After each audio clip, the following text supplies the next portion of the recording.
Good morning.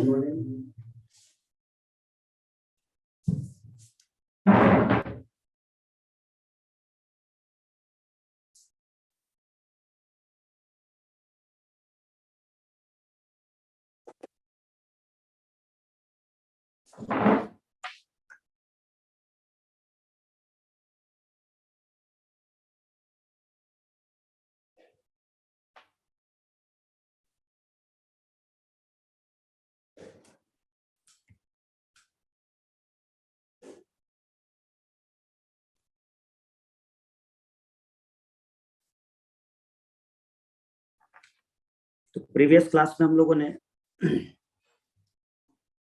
1819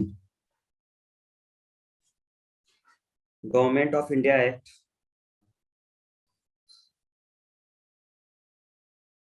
ये वाला part देखा था 1919। ठीक है, कुछ याद है या नहीं? 1919 का कुछ याद है?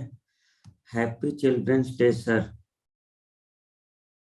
अच्छा, लो भैया चिल्ड्रंस डे आ गया। चाचा नेहरू को याद करो, बच्चों के चाचा नेहरू।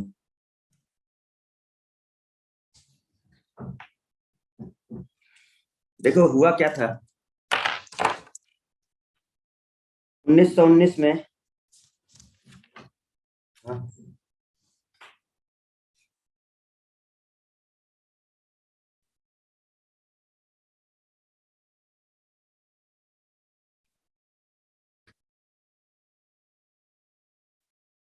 1919 को हम लोगों ने गवर्नमेंट ऑफ इंडिया एक्ट को क्या बोला था?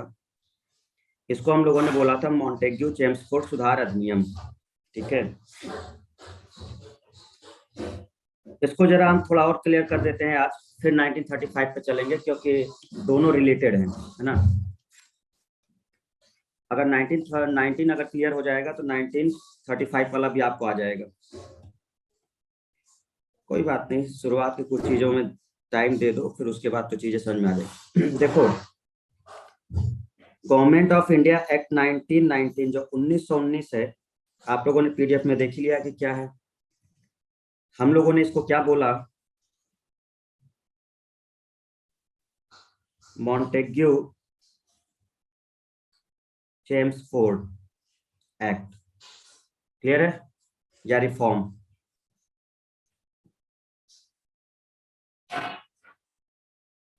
कोई दिक्कत?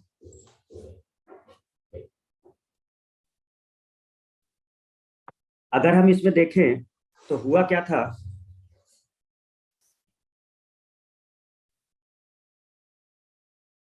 देखिए मेन पॉइंट क्या चल रहा है।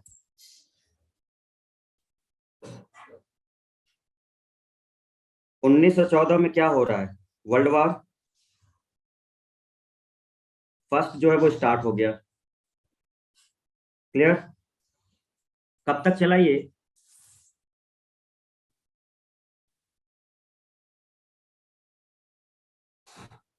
नाइनटीन 18 यहां पर ये एंड हुआ। इसी समय बीच में एक डेट आई, कौन सी? 1916। भाई जब हम पार्टिसिपेट कर रहे थे तो इसका मतलब हम लोग कुछ आशा भी कर रहे थे। क्या आशा कर रहे थे? कि जो ब्रिटिश गवर्नमेंट है वो हम लोगों को थोड़ा सा हेल्प करे। सर वर्ल्ड वार क्यों हुआ था वो यहाँ का पार्ट देखो नहीं है, ठीक है, इसलिए हम उसके डिस्कशन नहीं जाते हैं। जो जहाँ का पार्ट है वहां का समझा करो।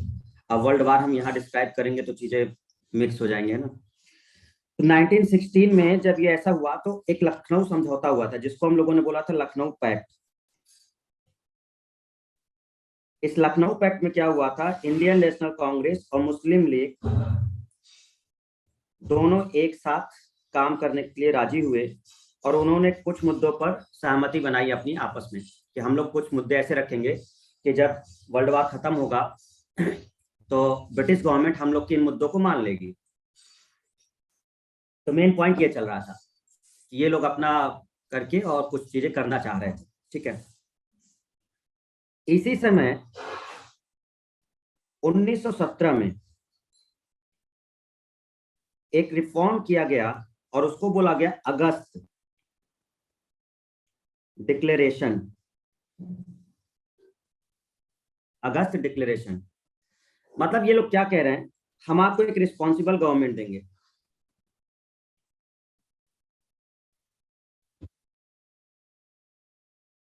ये कौन कर रहा है बात? ये लोग कर रहे हैं, मॉन्टेग्यू चेम्सफोर्ड। देखो क्या चल रहा था कि ये जो विश्व युद्ध चल रहा है तो ये वर्ल्ड वार जब चल रहा था तो इसमें बहुत सारे इंडियन जो थे वो शामिल थे इस युद्ध में। तो इन लोगों ने सोचा कि अगर ये होगा तो हम लोग अगर हेल्प कर रहे हैं तो ब्रिटिश गवर्नमेंट भी हमारे कुछ मांगों को मान लेगी। तो ये बात यहाँ पर चल रही थी जिसमें कि दोनों लोग शामिल थे, इंडियन नेशनल कांग्रेस और मुस्लिम लीग। इन लोगों ने एक लखनऊ पैक्ट किया था और कुछ सुझाव दिए थे। तो मॉन्टेग्यू चेम्सफोर्ड ये लोग जो दो लोग हैं ये लोग कह रहे हैं कि अच्छा, तो इन्होंने 1917 में एक डिक्लेरेशन किया, अगस्त डिक्लेरेशन जिसे बोला जाता है, कि चलिए हम आपको एक रिस्पॉन्सिबल गवर्नमेंट देंगे एक अच्छा, और उसमें कोशिश करेंगे कि आप लोग भी शामिल हों। इस तरह से ये चीजें चल रही। 1918 में ये खत्म हो गया। तो उसके बाद युद्ध जैसे खत्म हुआ तो 1919 में क्या हुआ, गवर्नमेंट इंडिया एक्ट आ गया। उसमें थोड़ा बहुत ये जो लखनऊ पैक्ट से रिलेटेड चीजें थी वो देखने को मिली हमें, ठीक है। तो ये तो एक पॉइंट हुआ। तो ये तो चीजें चल रही थी वो। अब सबसे बड़ी बात क्या थी कि यहाँ की गवर्नमेंट को कंट्रोल कौन करेगा।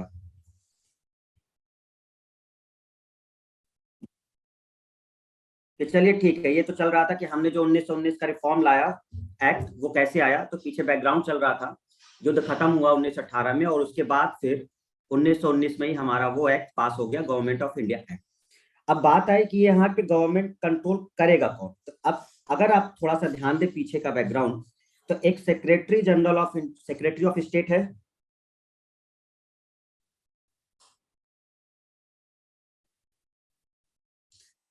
किस एक्ट के थ्रू बना था ये सेक्रेटरी ऑफ स्टेट, राज्य सचिव?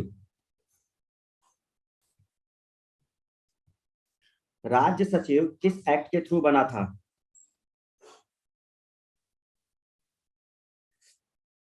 अरे 1758 नहीं, 1858।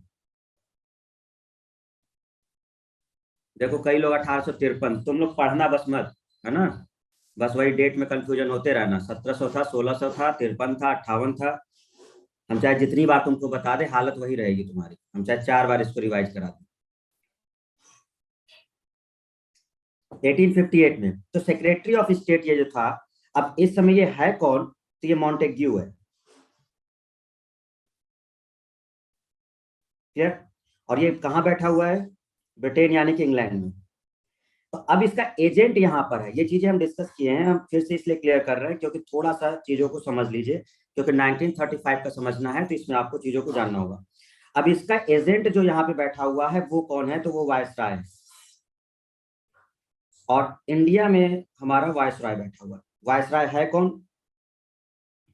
चेम्सफोर्ड।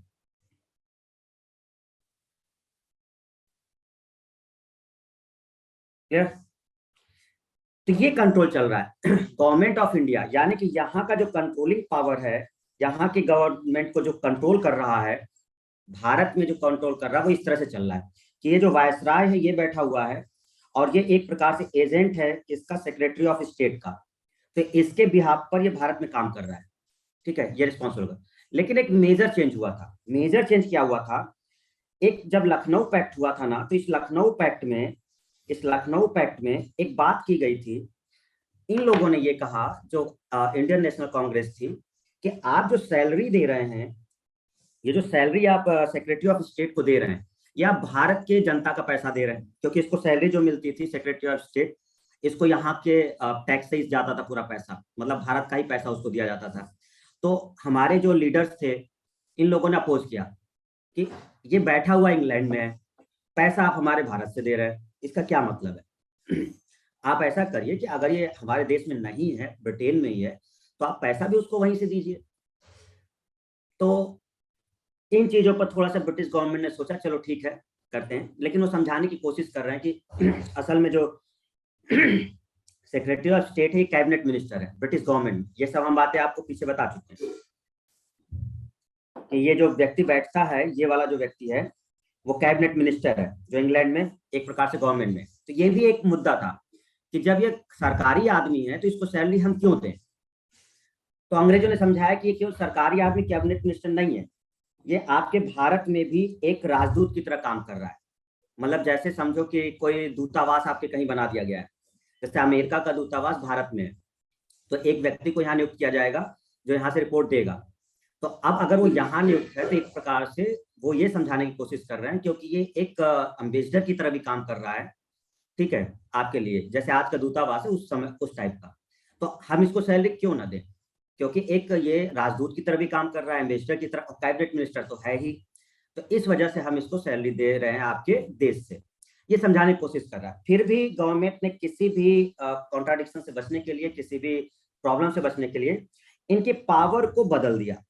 क्या किया इन्होंने, जो सेक्रेटरी ऑफ स्टेट है, सेक्रेटरी ऑफ स्टेट, इस सेक्रेटरी ऑफ स्टेट को वही रहने दिया, और इनको दे दिया पॉलिटिकल एंड एडमिनिस्ट्रेटिव पावर।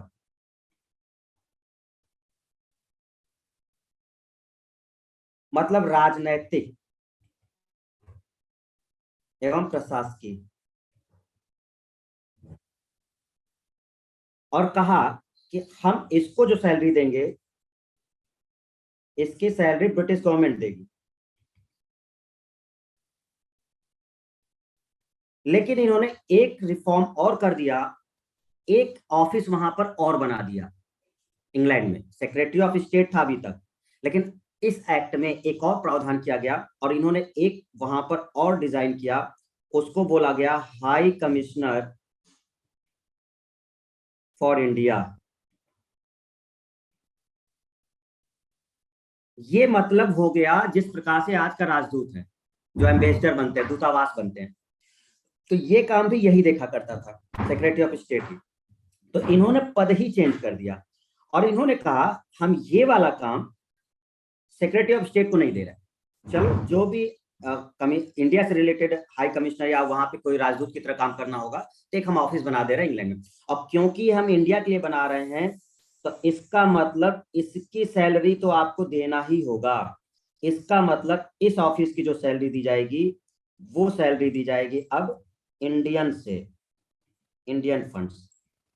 तो लीजिए, जो लखनऊ पैक्ट में बात चल रही थी, हमारे नेता कह रहे थे कि भैया आप इनको सैलरी क्यों दे रहे हैं सेक्रेटरी ऑफ स्टेट को यहाँ से, तो इन्होंने काम ही डिवाइड कर दिया। सीधे कह दिया जो सेक्रेटरी ऑफ स्टेट है, हम इसको, अपना जो कैबिनेट मिनिस्टर है उसको सैलरी हम दे देंगे, कोई दिक्कत नहीं, लेकिन हम एक और डिपार्टमेंट बना रहे हैं। उन्होंने इसके पावर को अलग किया और एक डिपार्टमेंट इंग्लैंड में ही बना दिया, एक पावर को, उसको कह दिया हाई कमीशन फॉर इंडिया। अब इसका कोई व्यक्ति हो सकता है कि इंडिया में आकर के जो भी चीजें हैं उसको देख सकता है, वायसराय रहेगा, कोई दिक्कत नहीं, लेकिन ये एक प्रकार से राजदूत की तरह होगा, एम्बेसडर की तरह होगा। तो अब इसकी जो सैलरी देनी पड़ेगी, वो सैलरी आपको देनी पड़ेगी। ये है पॉइंट। तो ये चल रहा है control of government of India. तो आपने देखा कि यहां पर 1919 के एक्ट में secretary of state, main point तो चल ही रहा है, एक एजेंसी वर्क या राजदूत की तरह जो काम चल रहा है, वो एक हाई कमिश्नर का पद आ गया था और जो चल रहा है, ठीक है। नेक्स्ट पॉइंट क्या हुआ था कि अगला पॉइंट जब हम देखने को मिलता है, सब चीजें हम नॉर्मल डिस्कशन किए थे आपसे, एडमिनिस्ट्रेशन। अब ये पॉइंट ये है कि जो प्रशासन है, वो तो कंट्रोलिंग पावर था, लेकिन अब यहाँ पर जो काउंसिल वगैरह है वो कैसे काम कर रही है। तो प्रशासन यहाँ का कौन देख रहा है, वायसराय देख रहा है। मेन प्रशासन भारत में रह के कौन देखेगा, वायसराय देखेगा। तो अब वायसराय जो बैठा हुआ है यहाँ पर, वायसराय, अब ये वायसराय जो भी है, कौन है स्टूडेंट्स वायसराय? वायसराय कौन है? चेम्सफोर्ड, चेम्सफोर्ड है।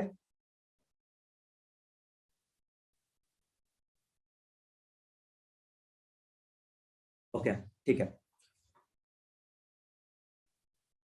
कोई बता सकता है कि इसकी एग्जीक्यूटिव काउंसिल में कितने मेंबर थे? इसकी जो एग्जीक्यूटिव काउंसिल थी,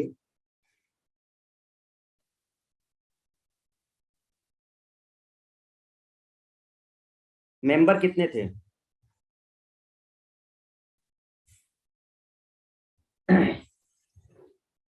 15 जिनका आंसर है वो गलत है, 4 जिनका है वो भी गलत है। राफिया ने 6 बताया है, शशिकांत 6, अनिल 6, सुमित 60 बता रहे हैं। बताओ, 60 पहुंच गए। हद किए हो भाई तुम लोग हैं। तुम लोग का क्या होगा, हम क्या बताएं तुम लोग का, ये बताओ पहले।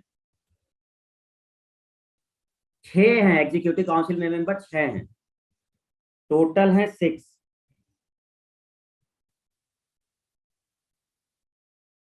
अरे 4 तो सदस्य थे, एक कमांडर इन चीफ हो गया था, एक और आ गया था, 6 लोग थे टोटल। देखो, जयप्रकाश 21, मतलब जो आंसर भी हम नहीं बताए, कभी नंबर भी ना बताए होंगे, वो भी आंसर आएगा। किसी का आंसर 21 आ रहा है, 60 आ रहा है, पता नहीं कहाँ से लेके आ रहे हैं सब।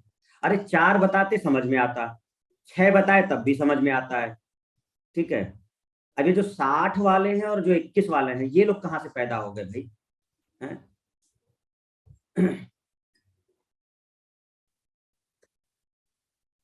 नहीं, अब वायसराय के अलावा भी 6 सदस्य हो गए हैं, तो 6 एग्जीक्यूटिव काउंसिल में मेंबर रख दिए गए हैं। ध्यान आपको ये रखना है पॉइंट, थोड़ा सा हम डिटेल में इसको इसलिए पढ़ा रहे हैं क्योंकि यही चीजें आगे चल करके 1935 में देखने को मिलेंगी हमें। वो council of state 60, legislative assembly 145, उसकी तो हम बात ही नहीं कर रहे। हम किसकी बात कर रहे हैं? हम जितना पूछ रहे हैं उतना बताओ खाली। हम इसके एग्जीक्यूटिव काउंसिल की बात कर रहे हैं, जो सीधा वायसराय को कर रहा था। अभी जो लेजिस्लेटिव काउंसिल है वो तो अलग है, वो डिफरेंट बनेगा अभी। ये वायसराय के साथ जो है वो 6 एग्जीक्यूटिव काउंसिल थे, ये चला आ रहा है पीछे से। हाँ, एक चेंजेस इसमें बड़ा सा हो गया, क्या कि इसमें जो 6 मेंबर थे, 3, 4, 5, 6 मेंबर, आपने अगर देखा हो तो इसमें से एक मेंबर को इंडियन ऐड हो गया था। इसके एग्जीक्यूटिव काउंसिल में एक मेंबर को ऐड कर दिया गया था जो इंडियन है, पता है? सत्येंद्र प्रसाद सिन्हा, सत्येंद्र प्रसाद सिन्हा। विच एक्ट, कौन सा एक्ट था?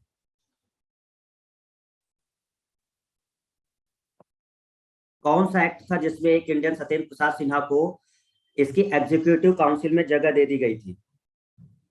1909, 1909। वेरी गुड संतोष, अदिति, सब सब आंसर ये बढ़िया है, ये तो सही आंसर है।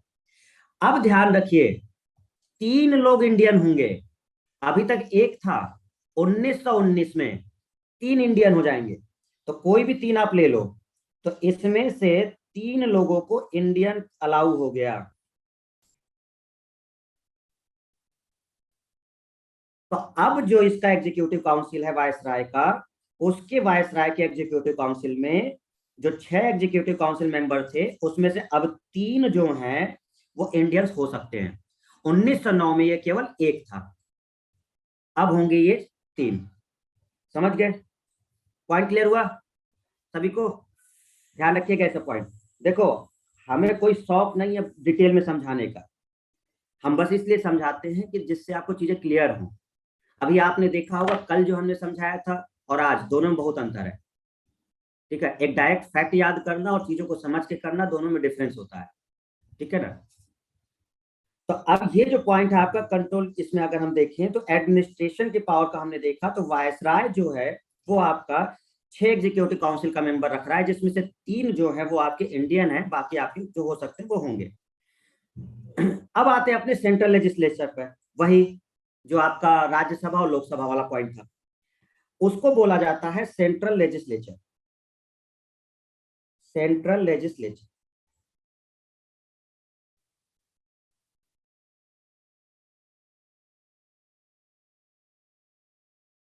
केंद्रीय विधानसभा।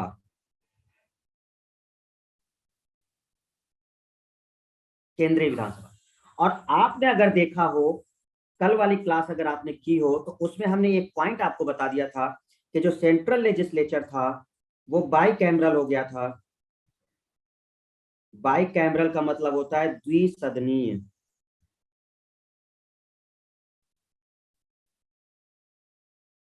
ने देखा था कि जब हम सेंट्रल से अब काम कर रहे थे तो उसमें अब दो सदन बना दिए गए थे। वो दो सदन कौन? एक राज्यसभा और एक लोकसभा, दो बना दिए गए थे। और उसमें मेंबर्स अपॉइंट हुए थे कि एक में 145 रहेंगे और एक में कितने रहेंगे? 60 रहेंगे।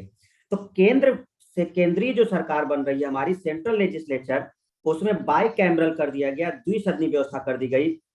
और इसमें एक प्रावधान क्या रखा गया कि अब हम एक बनाएंगे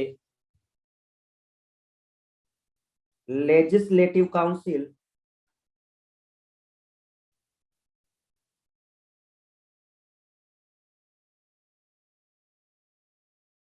और दूसरा बनाएंगे हम council of state. Council of state upper house था और ये जो था वो लोअर हाउस था। इसी को हम लोगों ने कहा था लोकसभा,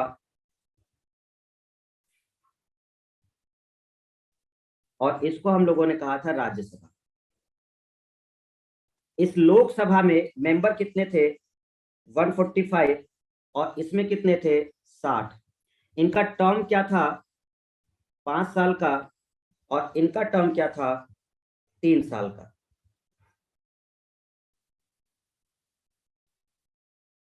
क्या हमारी बात क्लियर हुई सभी को, स्टूडेंट्स? हाँ या ना? अगर हाँ तो बताओ जल्दी।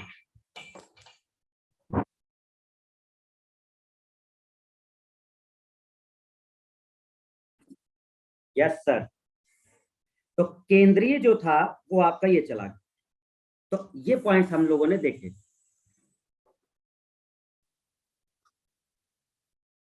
तो हमारी बात समझ में आ गई क्या चल रहा है। गवर्नमेंट ऑफ इंडिया एक्ट में एक्चुअल में, जिसको मॉन्टेग्यू चेम्सफोर्ड रिफॉर्म कहा जा रहा है, इसमें जो मॉन्टेग्यू है, ये मॉन्टेग्यू कौन है? भारत का राज्य सचिव। जो चेम्सफोर्ड है वो कौन है? वायसराय। मॉन्टेग्यू कहाँ बैठ रहा है? ये आपका इंग्लैंड में यानी ब्रिटेन में बैठ रहा है। चेम्सफोर्ड कहाँ है? भारत में। क्लियर? लखनऊ पैक्ट में बहुत सारी बातें रखी गई थी कि हमें ये करना है, जब भी आप अगला एक्ट लाएं या रिफॉर्म लाएं तो इसको ध्यान रखेंगे। तो कंट्रोल ऑफ गवर्नमेंट, भारत में जो कंट्रोलिंग पावर है वो कैसे चल रही है? तो एक व्यक्ति जो सेक्रेटरी ऑफ स्टेट है वो वहां बैठा हुआ है, उसके एजेंट के रूप में यहाँ काम कर रहा है वायसराय। तो जब हम यहाँ के प्रशासन को समझेंगे तो वायसराय सारा पॉइंट देखेगा। ठीक है। अब यहाँ से जो सेक्रेटरी ऑफ स्टेट था उसको ये पावर दे दी गई थी और इसकी सैलरी ब्रिटिश गवर्नमेंट के द्वारा थी, लेकिन एक पद और ला दिया गया था, हाई कमिश्नर ऑफ इंडिया। और इसकी जो सैलरी थी वो आपका इंडियन फंड से दिया जाएगा। ये थोड़ा सा मेजर चेंज किया गया। जो यहाँ का प्रशासन है वो कौन संभाल रहा है? एक प्रकार से जैसे हम कहें आपके जिले में प्रशासन कौन संभाल रहा है, तो आप कहेंगे डीएम संभाल रहा है। तो भारत के अंदर जो प्रशासन है वो कौन संभाल रहा है? तो वायसराय संभाल रहा है। किसकी मदद से? 6 एग्जीक्यूटिव काउंसिल की मदद से। और 6 एग्जीक्यूटिव काउंसिल में एक मेजर रिफॉर्म इन्होंने कर दिया, 3 इंडिया को शामिल कर लिया। ये कहीं ना कहीं इन लोगों का दबाव था लखनऊ पैक्ट का, जिसमें समझौता हुआ था कि भैया इंडियंस को आपको शामिल करना होगा। तो इन्होंने जो पीछे एक थे उसको बढ़ाकर 3 कर दिया। अब 3 इंडियन शामिल हो सकते थे। सेंट्रल लेवल पे जो काम कर रहा है केंद्रीय विधानसभा, सेंट्रल लेजिस्लेचर। अब आप अगर आज का डेट देखें स्टूडेंट, तो लोकसभा और राज्यसभा सेंटर पे ही तो काम करते हैं। लोकसभा और राज्यसभा कहाँ काम करते हैं? सेंटर पे। भाई स्टेट में तो काम करते नहीं। तो जो सेंट्रल लेजिस्लेटर का पार्ट था वो एक बना दिया गया लेजिस्लेटिव असेंबली लोअर हाउस, और एक बना दिया गया council of state upper house. और इनके मेंबर डिसाइड हो गए 145 और 60। इनका कार्यकाल 3 साल और इनका 5 साल। आई होप कि अब चीजें क्लियर हो गई आपको, याद रहेगा वो तो पता ही चलेगा। ठीक है, तुम लोग इतने हमारे चैंपियंस हो ना।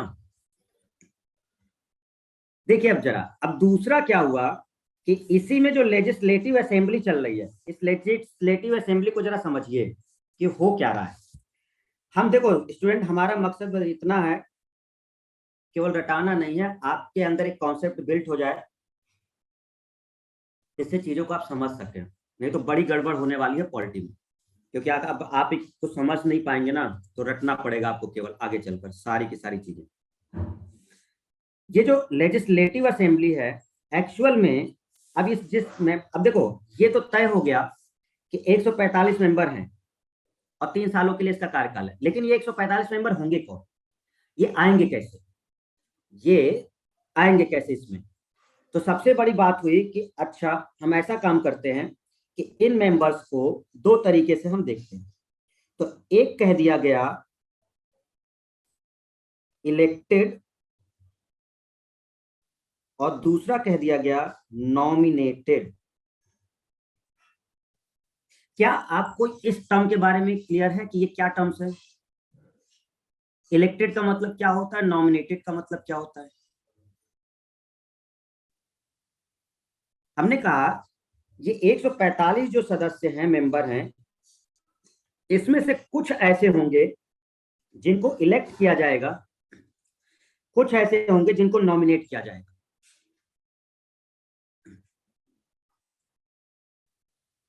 इलेक्टेड का मतलब है कि इनकी वोटिंग होगी, या एक प्रकार से ऐसे समझ लो कि ये जनता द्वारा, मतलब ऐसे होगा जैसे कोई अपने प्रतिनिधि को चुनेगा, यहाँ जैसे किसी भी क्षेत्र से होगा तो उसको इलेक्ट किया जाएगा, वो चुनाव में खड़ा होगा और उसके लिए वोटिंग्स होंगी, और हम क्या करेंगे, उसको कहेंगे कि ठीक है ये हमारा नेता होना चाहिए। ये हुआ। नॉमिनेट आप नहीं करेंगे, नॉमिनेट की पावर पब्लिक के पास नहीं होगी, नॉमिनेट की पावर होगी वायसराय के पास। जिस तरीके से हम अगर कहें कि राज्यसभा में, अगर आप देखिए तो राज्यसभा में प्रेसिडेंट को कुछ सदस्यों को नॉमिनेट करने की पावर है।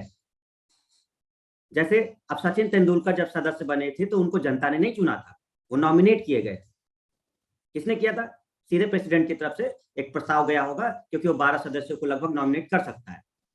तो इस तरह से चीजें चल रही थी। तो अब ये पावर यहां भी रखी गई है। हम इसीलिए पूरा डिटेल में समझाने की कोशिश कर रहे हैं, जिससे चीजें आपको समझ में आए जो आगे चल करके है। तो अब ये जो यहां पर कर रहे हैं, ये बाइकैमरल सिस्टम, ये अंग्रेज खुद ही कर रहे हैं। तो ये क्या कर रहे हैं कि ये जो 145 सदस्य होंगे, मेंबर होंगे, इसमें से कुछ सदस्य इलेक्ट होंगे और कुछ सदस्य होंगे जो नॉमिनेट होंगे। तो नॉमिनेट की पावर तो ये सीधा सीधा आपका उनके पास होगा, नॉमिनेटेड में वायसराय वगैरह को कुछ दिया जाएगा कि चलिए ठीक है आप नॉमिनेट कर दीजिए, और बाकी जो भी। तो नॉमिनेटेड में भी दो लोगों को रखा गया।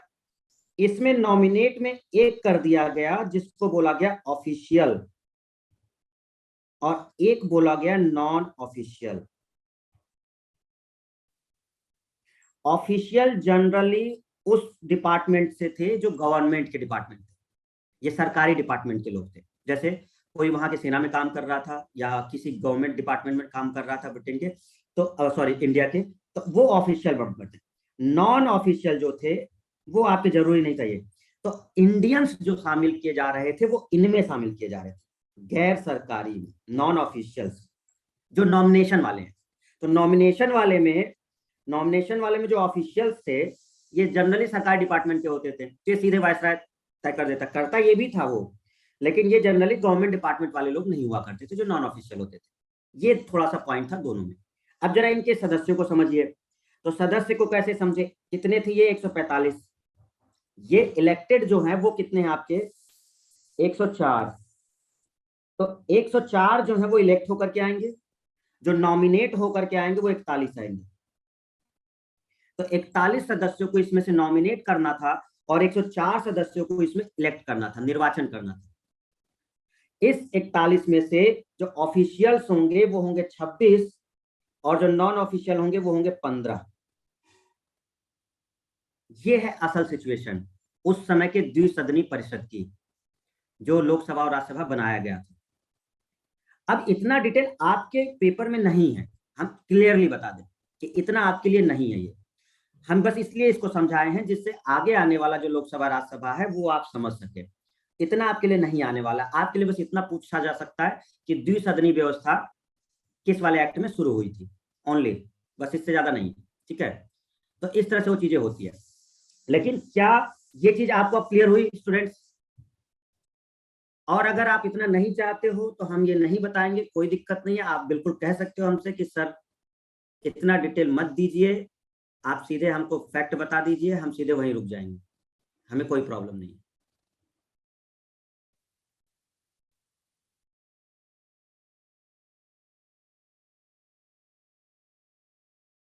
ऑफिशियल नॉन ऑफिशियल का मतलब था, ये जनरली ऑफिशियल गवर्नमेंट वाले लोग होंगे, गवर्नमेंट वाले डिपार्टमेंट से होंगे, ये जरूरी नहीं है कि गवर्नमेंट डिपार्टमेंट से हो। तो ऑफिशियल जनरली गवर्नमेंट डिपार्टमेंट के लोग होते हैं। ठीक है, तो ये बातें इस तरह से चल रही हैं। और ये जो है आपका देखो, जो लोग कह रहे हैं सर बुक्स में 144 दिया है समथिंग, एक ही बुक है जिसको सबसे बड़ा रेफरेंस पॉइंट माना जाता है, भारतीय राज्य व्यवस्था, एम लक्ष्मीकांत। हाँ, अगर उसमें 144 दिया है तो हमको ला के दिखा देना, सिंपल सी बात। इसके अलावा हम किसी बुक को नहीं मानते, सीधा से समझ लो। आप एम लक्ष्मीकांत उठाइए, अगर उसमें 144 दिया है तो हमें दिखाइए कि सर इसमें 144 दिया है। लोकल बुक्स या किसी के ये पॉइंट्स नहीं होते हैं, एक ही बुक है जो ऑथेंटिकेटेड है, दैट इज एम लक्ष्मीकांत, भारतीय राज्य व्यवस्था। ठीक है, तो अब हम अगर बात करते हैं इसमें कि ये पॉइंट हो गया आपका इलेक्टेड और नॉमिनेटेड वाला, तो ये समझ में आया। ऐसा ही काम हुआ राज्यसभा में भी। भाई जब इधर हो रहा है तो राज्यसभा में भी होगा, तो हम बस जल्दी से उसको क्लियर कर देते हैं, बाकी आप समझ गए होंगे कि क्या हो रहा है।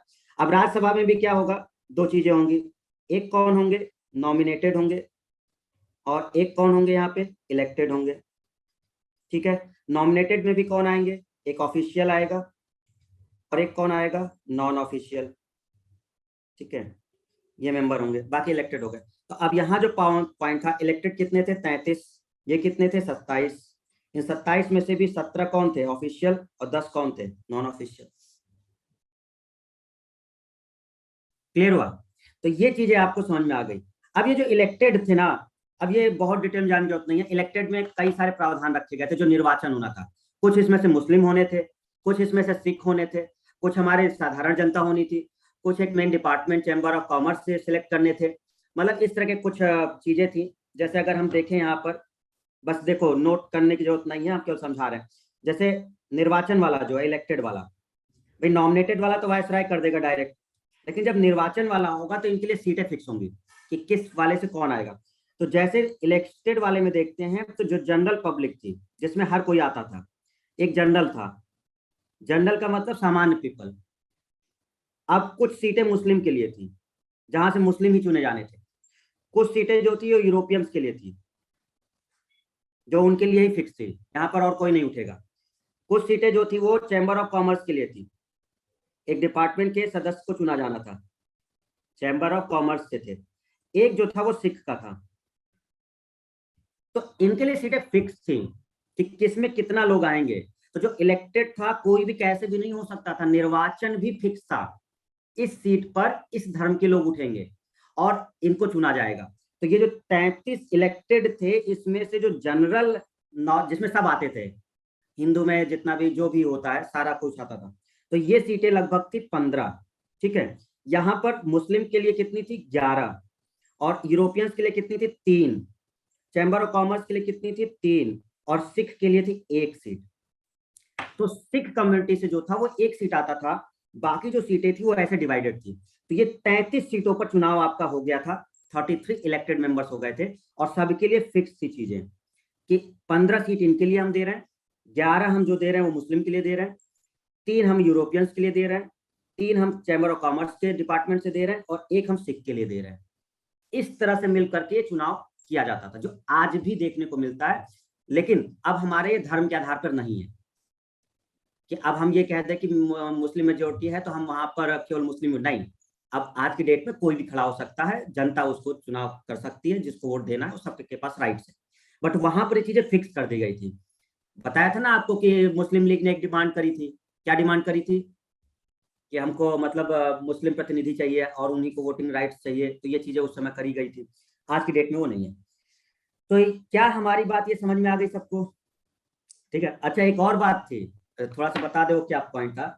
मुस्लिम लीग ने क्या किया था, जब लखनऊ पैक्ट हुआ था तो उसमें वो कहता है मुस्लिम लीग कि आप जितनी सीट हमें दे रहे हैं भारतीयों के लिए, उसमें से 1/3 सीट हमारे पास चाहिए। उस 1/3 सीट में मुस्लिम प्रतिनिधि ही उठेंगे।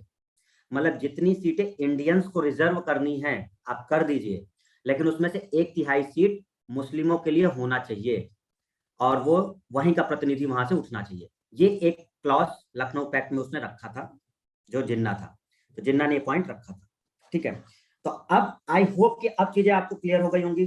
कोई दिक्कत है इसमें किसी को? तो ये चीजें जो हमने समझाई थी आपको, वो चीजें समझ में आ गई कि लेजिस्लेटिव असेंबली और ये क्या चल रहा था।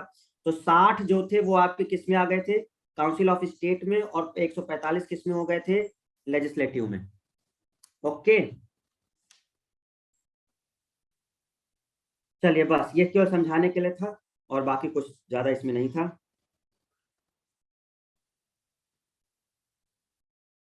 इस एक्ट के तहत ही फर्स्ट टाइम डायरेक्ट इलेक्शन शुरू हुआ।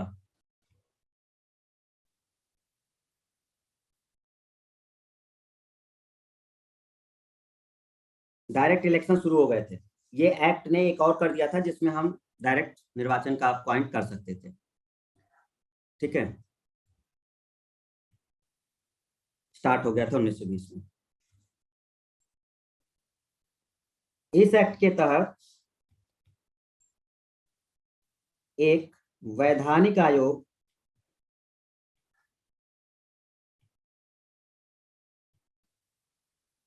एक गठन का प्रावधान था, जिसका कार्य 10 वर्ष बाद जांच करने के बाद अपनी रिपोर्ट देनी थी।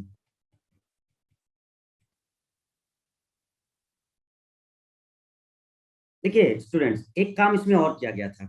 क्या काम किया गया था कि इन लोगों ने एक प्रावधान रखा था कि हम एक आयोग बनाएंगे, और एक आयोग ऐसा होगा जो 10 साल के बाद, क्योंकि ये बन कब रहा है 1919 में, तो 1919 में ये बन रहा है, तो इन्होंने कहा कि 10 साल के बाद हम एक ऐसा, मतलब एक ऐसा आयोग का गठन करेंगे जो इसकी जांच करेगा।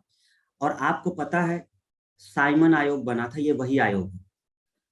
लेकिन इसको बनना कब था, 1929 में, 10 साल में बनना था, क्योंकि 19 में आया था और 29 में इसको बनना था, लेकिन ये 2 साल पहले ही बन गया, 1927 में ही बन गया था साइमन आयोग। तो ये एक्चुअल में ये प्रावधान इस एक्ट में ही रख दिया गया था कि अगर इसमें कोई गड़बड़ी हुई इस एक्ट में, तो हम इसको रिफॉर्म करेंगे, फिर से देखेंगे, सुधार करेंगे, कोई दिक्कत आ रही है तो हम करेंगे उसे। उसके लिए एक आयोग बनाना था। तो ये एक्चुअल में आयोग 1929 में बनना था, लेकिन 1927 में ही उन लोगों ने गठन कर दिया उस आयोग को, और वही आयोग कहलाया था साइमन आयोग। तो एक्चुअल वो इस एक्ट के तहत ही चीजें की गई थी, जिसको हम लोगों ने देखा था कि साइमन आयोग आया और बहुत सारी चीजें चल रही थी। ओके स्टूडेंट्स, अब चीजें क्लियर हो गई।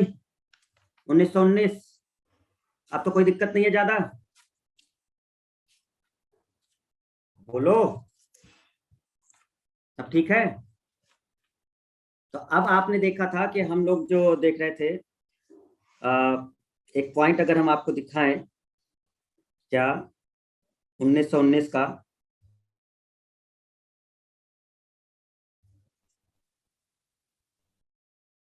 ये वाला पॉइंट, तो हमने कहा मॉन्टेग्यू चेम्सफोर्ड सुधार अधिनियम बोला गया। मॉन्टेग्यू कौन था, भारत सचिव। चेम्सफोर्ड कौन था, भारत में वायसराय। महिलाओं को मत देने का अधिकार दे दिया गया था। ठीक है, और यहाँ पर एक द्विसदनीय व्यवस्था लाई गई थी, प्रत्यक्ष निर्वाचन वही डायरेक्ट इलेक्शन द्वारा, जिसमें राज्यसभा लोकसभा, राज्यसभा जो कि राज्यों की परिषद यानी कि काउंसिल ऑफ स्टेट बोला गया था, लेजिस्लेटिव विधानसभा जो 3 वर्ष और इसका 5 वर्ष था। इसमें सदस्य 60 थे और इसमें कितने थे, 145 थे। इस तरह से हमने डिस्कस किया था। इसी एक्ट के तहत एक केंद्रीय विधानसभा, वही सेंट्रल लेजिस्लेटिव की बात हो रही है, गठन किया गया था। तो ये सेंट्रल लेजिस्लेचर जिसने जो हमने बोला है, सेंट्रल लेजिस्लेचर ये वही है, केंद्रीय विधानसभा उसी को कहा जा रहा है। पहले जो इसके सदस्य सॉरी अध्यक्ष बने हैं ये अब आपके लिए है, ये डायरेक्ट याद करना। तो विधानसभा का जो प्रथम अध्यक्ष बना था वो विट्ठल भाई जे पटेल बने थे, जो भारतीय थे। बाकी अंग्रेजों की तरफ से देखोगे तो प्रथम अध्यक्ष वो पहले यही बने थे, फ्रेडरिक वाइट, उपाध्यक्ष सच्चिदानंद सिन्हा। लेकिन हमारे भारतीय की तरफ से ये बने थे, जो सेंट्रल लेजिस्लेचर का पार्ट था, यानी कि लोकसभा वाला। सेंट्रल लेजिस्लेचर यानी कि उधर जब लोकसभा वाले की बात हो रही है। लोक सेवा आयोग का गठन किया गया, जो आप लोग देख रहे हैं सिविल सर्विसेज वगैरह एग्जाम के लिए। तो लोक सेवा आयोग का गठन हो गया 1926 में सिविल सेवकों की भर्ती के लिए। तो इसी एक्ट में ये प्रावधान दिया गया था, इस एक्ट में इसके गठन के लिए, और उसी के तहत इसका कर दिया गया था। केंद्रीय बजट को राज्य के बजट से अलग कर दिया गया। ये आपको याद करने हैं, ये डायरेक्ट फैक्ट हैं जो याद करने हैं कि इसमें कौन क्या था, क्या बोला गया था, द्विसदनीय व्यवस्था कब लाई गई थी। ठीक है, पहला भारतीय वो कौन था अध्यक्ष जो केंद्रीय विधानसभा का बना था, लोक सेवा का आयोग का गठन किस एक्ट के तहत और कब हुआ था, तो 1926 में। और केंद्रीय बजट को राज्य के बजट से अलग कर दिया गया था, किसके तहत, तो 1919 के एक्ट के तहत। ये आपको याद करना है, ये पॉइंट आपके लिए। ठीक है, हमें पता है कि इतना सारा वैसे बताने की जरूरत नहीं है, क्या करें, मन नहीं मानता है ना। हमें लगता है कि हमारे स्टूडेंट जो हैं, बट ये भी ओवरडोज हो ही जाता है आपसे। आगे बढ़े अब।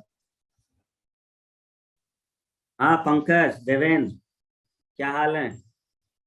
ठीक है। शशिकांत, अभिषेक, संतोष, सच्चिदानंद। अच्छा तुम ही बैठे हो का यहाँ? सच्चिदानंद तुम यहाँ क्या कर रहे हो?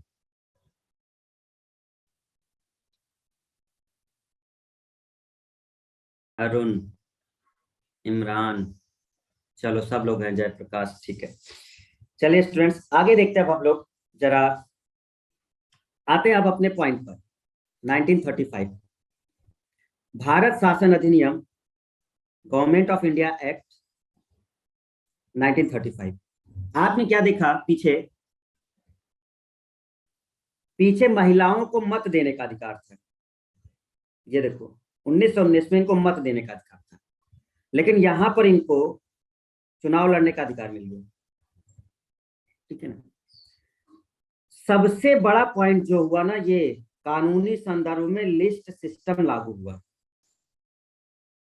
और 3 लिस्ट सिस्टम का प्रावधान रखा गया। यूनियन लिस्ट 59 सब्जेक्ट, प्रांतीय 54, समवर्ती 36। और यह व्यवस्था अस्तित्व में नहीं, प्रावधान रखा गया था लेकिन ये आई नहीं।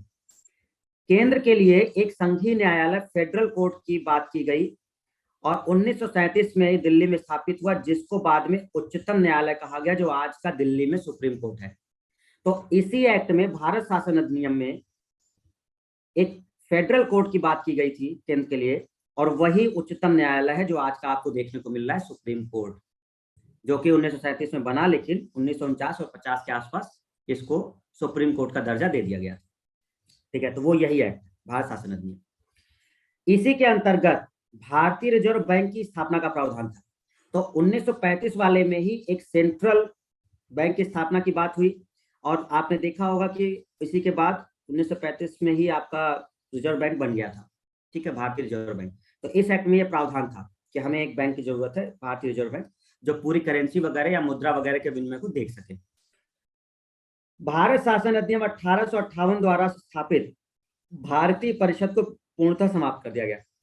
ये भारतीय परिषद वही वाला था जो 1858 के उसमें क्या करने के लिए दिया गया था, भारत के राज्य सचिव के लिए जो बनाया नहीं गया था, वो हेल्प करने के लिए, 15 सदस्य वाला।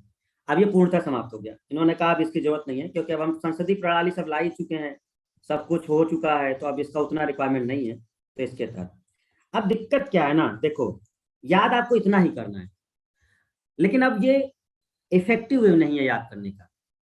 अब ये है सीधे रटना, कि अब आपसे हमने कहा कि बस इसको देखो रट लो, तो रट सकते हो तो रट लो, कोई दिक्कत नहीं है। पढ़ना आपको इतना ही है। ठीक है, पढ़ना आपको इतना ही है। क्या प्रांतों में द्वैध शासन समाप्त हो गया था, केंद्र में लागू रहा। सिंपल, आपसे पूछेगा कि ऐसा बताइए कि कौन सा एक्ट था जिसमें आपका प्रांत में द्वैध शासन समाप्त हुआ लेकिन केंद्र में लागू रहा। ये पॉइंट होते हैं डायरेक्ट। आप कहोगे सर 1935 का गवर्नमेंट इंडिया एक्ट। कौन सा एक्ट था जिसके तहत एक संघीय फेडरल कोर्ट की स्थापना का प्रावधान रखा गया था, जिसको सुप्रीम कोर्ट कहा गया? आप कहोगे सर 1935। ठीक है, किस वाले में हमारा ये लिस्ट सिस्टम लागू कर दिया गया था? वैसे ये शुरू हो गया है 1919 में स्टूडेंट। हम कोशिश किए कम बताने की। हम वो ये चीज, इसमें से दो चीज, ये जो संघ है और ये जो प्रांति, ये दो लिस्ट 1919 में आ चुकी थी। तीसरी लिस्ट आई है 1935 में। दो लिस्ट 1919 में अप्लाई किया जा चुका है, लेकिन तीन लिस्ट वहां पे नहीं आई थी, यहाँ पे तीन कर दी गई थी, एक बढ़ा दिया गया था, बस इतना हुआ। ठीक है, तो चलिए ये तो पॉइंट है, आप रख लीजिएगा, बट हम समझाएंगे जरूर। ठीक है, अब आपको कितना आता है वो अलग बात है, लेकिन हम अब क्लियर याद करना, समझ लिए कितना याद करना है, याद इतना ही करना है। ठीक है, चलिए अब इसको हम लोग क्लियर करते हैं अपने पॉइंट से कि ये असल में चल क्या रहा है। तो समझते हैं गवर्नमेंट ऑफ इंडिया एक्ट 1935 को। Government of India act 1935। ठीक है, अब इसमें हो क्या रहा है 1935 में? महिलाओं को चुनाव लड़ने का अधिकार मिल रहा है, सब कुछ हो रहा है। थोड़ा सा एक पॉइंट देखते हैं पीछे का क्या चल रहा है। ठीक है, आप समझिए जरा, हुआ क्या है। ब्रिटिश गवर्नमेंट है, कौन है? British government. बताइए इन्होंने क्या किया? ब्रिटिश गवर्नमेंट ने 1919 में एक एक्ट पास किया था, गवर्नमेंट ऑफ इंडिया किया था, पास किया था, हाँ या ना? किया था, बोलो यस। 1927 में एक कमीशन आ गया, साइमन कमीशन। साइमन कमीशन ने अपनी रिपोर्ट दी, इसको रिफॉर्म देना था। That propose constitutional reforms. इसको अपनी एक विस्तृत रिपोर्ट तैयार करनी थी।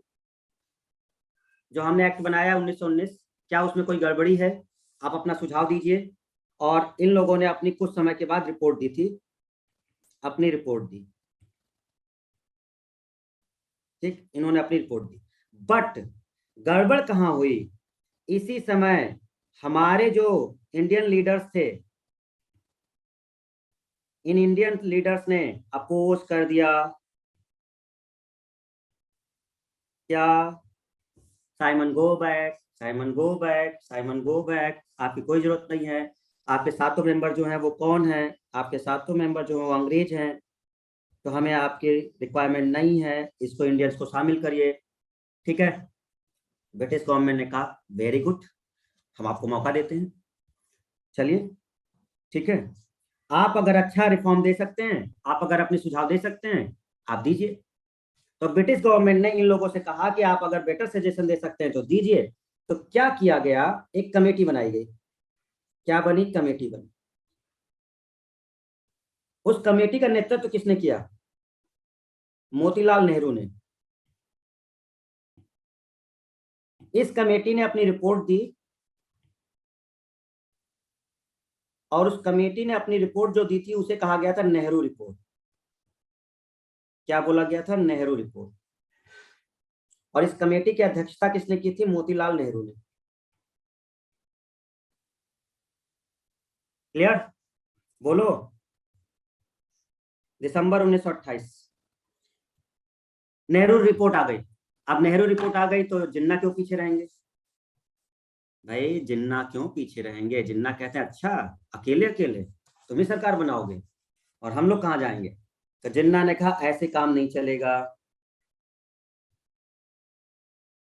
जिन्ना 14 पॉइंट्स, ये हो गया शामिल। तीन चीजें हो गई। एक हो गया साइमन की रिपोर्ट, ठीक, एक हो गई नेहरू की रिपोर्ट, एक हो गई जिन्ना की रिपोर्ट। तीनों की रिपोर्ट हुई, और तीनों की रिपोर्ट जो हुए, साइमन रिपोर्ट, जो साइमन ने अपना रिपोर्ट दिया, प्लस नेहरू ने जो दिया नेहरू रिपोर्ट, और जिन्ना के जो पॉइंट्स थे 14 पॉइंट्स, तीनों पे डिस्कशन हुआ। और तीनों पे जैसे ही डिस्कशन हुआ, इन सभी के डिस्कशन के लिए क्या हुआ? तीन गोल में सम्मेलन हुए, राउंड टेबल कॉन्फ्रेंस। 1930 से लेकर 1932 तक राउंड टेबल कॉन्फ्रेंस हुए, और इनकी रिकमेंडेशन पर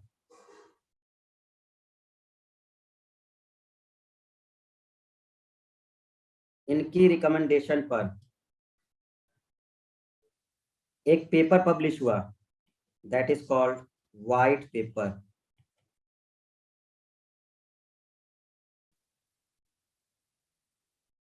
ये हुआ है 1933।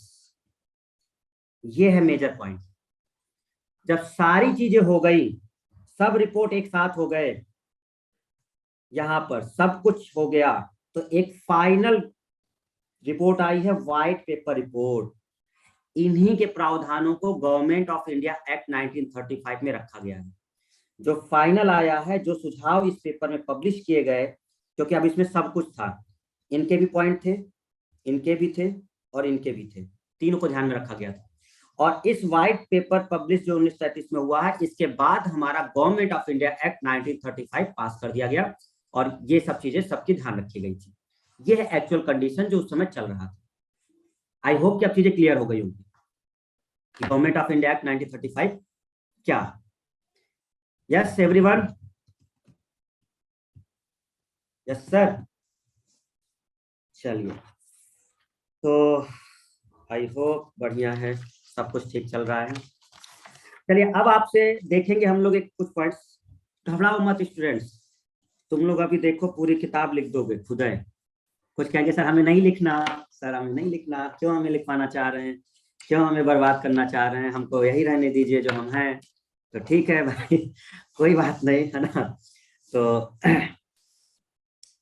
अब इसमें पॉइंट क्या था समझिएगा। देखो, पॉइंट तो याद कर लिए ना आपने। महिलाओं को वोट देने का अधिकार मिल गया है, 3 लिस्ट आ गई है, एक सेंट्रल कोर्ट बन गया है भाई, सीधा सा पॉइंट तो आपको याद ही है, क्वेश्चन आपके बनी जाने, उसमें ज्यादा कोई दिक्कत आएगी नहीं। रिजर्व बैंक की स्थापना हो गई है, ठीक है, चला समझते हैं। अब आप अगर समझें students, control of GOI, government of India का कंट्रोल किसके हाथ में? 1919 में control of government of India का किसके हाथ में था? कंट्रोल ऑफ जीओआई किसके हाथ में था? सेक्रेटरी ऑफ स्टेट के हाथ में था। और सेक्रेटरी ऑफ स्टेट के हाथ में था और वायसराय यहाँ काम कर रहा था। क्लियर? अब कौन है? क्या ये बदला या सेक्रेटरी ऑफ स्टेट अभी भी है? जी बिल्कुल है, सेक्रेटरी ऑफ स्टेट अभी भी है, लेकिन सेक्रेटरी ऑफ स्टेट है लेकिन अब ये बदल चुका है। अब ये वो नहीं है। 1919 में कौन था? मॉन्टेग्यू। मॉन्टेग्यू नहीं है अब, ये अलग व्यक्ति है। अब कौन है आपको हम बता देते हैं, ये कौन है अब। लॉरेंस डंडास, ये है अब। तो 1935 का जो एक्ट आया, अब इसके समय में जो एक्चुअल में वहां ब्रिटेन में जो राज्य सचिव है वो लॉरेंस डंडास है। क्लियर है? लेकिन वायसराय, वायसराय इंडिया में है।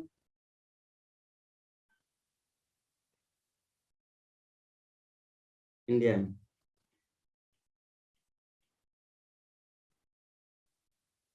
ठीक है। कौन है स्टूडेंट वायसराय? 1935 में कौन वायसराय है?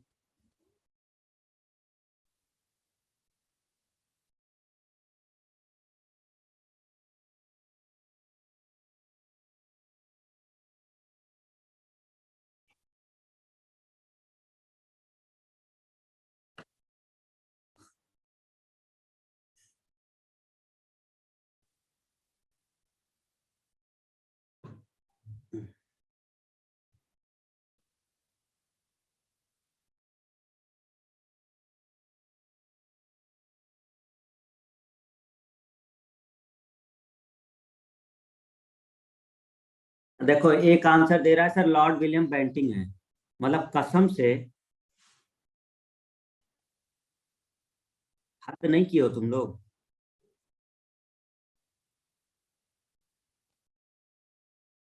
1935 में लॉर्ड विलियम बेंटिंग है।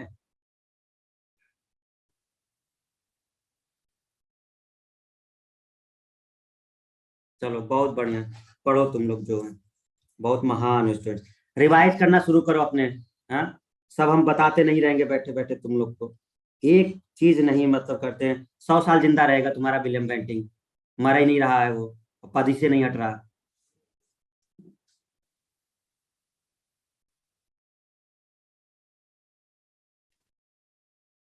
कुल मिला के ये समझ लो आप, थोड़ा सा वो करते हैं, ये एक सेक्रेटरी ऑफ स्टेट अभी भी है, वायसराय भी अभी भी है, बाकी आप लोग अपना ढूंढते रहिए। तो ये दोनों लोग अभी भी हैं। लेकिन एक चीज हो गई थी पता है, बर्मा अलग हो गया है। बर्मा अलग हो गया है, बर्मा को अलग किया गया है। इसलिए जो सेक्रेटरी ऑफ स्टेट है ना, इसको secretary of state of India और बर्मा दोनों कहा जाएगा। तो ये एक्चुअल में कौन बन जाएगा, secretary of state for India and Burma. बहुत इंपॉर्टेंट है, आप लोग इसको ध्यान नहीं देते हैं। अभी तक ये जो सेक्रेटरी ऑफ स्टेट था, केवल इंडिया के लिए बोला जाता था। 1935 के जो गवर्नमेंट ऑफ इंडिया एक्ट आया है, उसमें बर्मा का भी बोला जाएगा, बर्मा अलग कर दिया गया था। तो दोनों का बन गया ये secretary of state for India and Burma both. अब ये इसको इस तरह बोला जाएगा।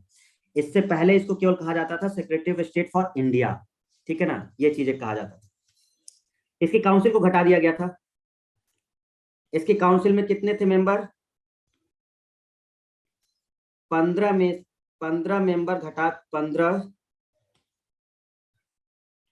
की जगह 6 मेंबर कर दिए गए।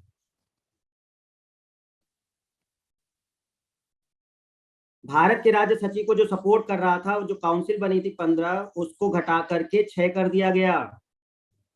बाकी सदस्यों की जरूरत नहीं है, अब इसमें केवल 6 रहेंगे, बस इतना हुआ। एडमिनिस्ट्रेशन की जो पावर है, प्रशासन, वो कौन देख रहा है, एडमिनिस्ट्रेशन। सेम वही, एडमिनिस्ट्रेशन किसके हाथ में है, वायसराय के हाथ में है।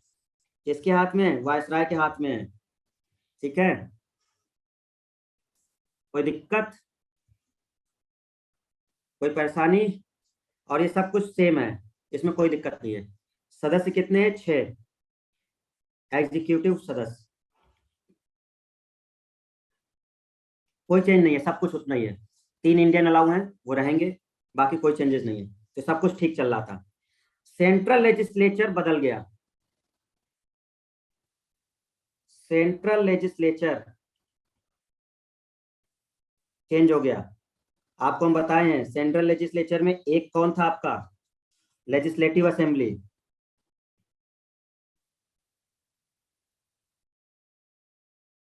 दूसरा कौन था, काउंसिल ऑफ स्टेट। सेकंड कौन था, काउंसिल ऑफ स्टेट। ये कौन था, अपर हाउस। और ये कौन था, लोअर हाउस।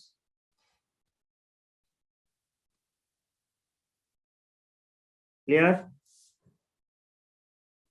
जी स्टूडेंट्स, बताएं। 1919, सामने आओ जरा सा भैया, शकल देखे तुम लोग के। कोई जल्दबाजी नहीं है ना लेक्चर की खत्म होने की। हाँ, अब पूछ ले भैया, तुम लोग एक अलग ही टाइप के इंजीनियर हो ना, हमको पूछना पड़ता है। हम्म। पता चला थोड़ी देर बाद जाके कहेंगे सर बहुत ज्यादा पढ़ाते हैं। हम्म।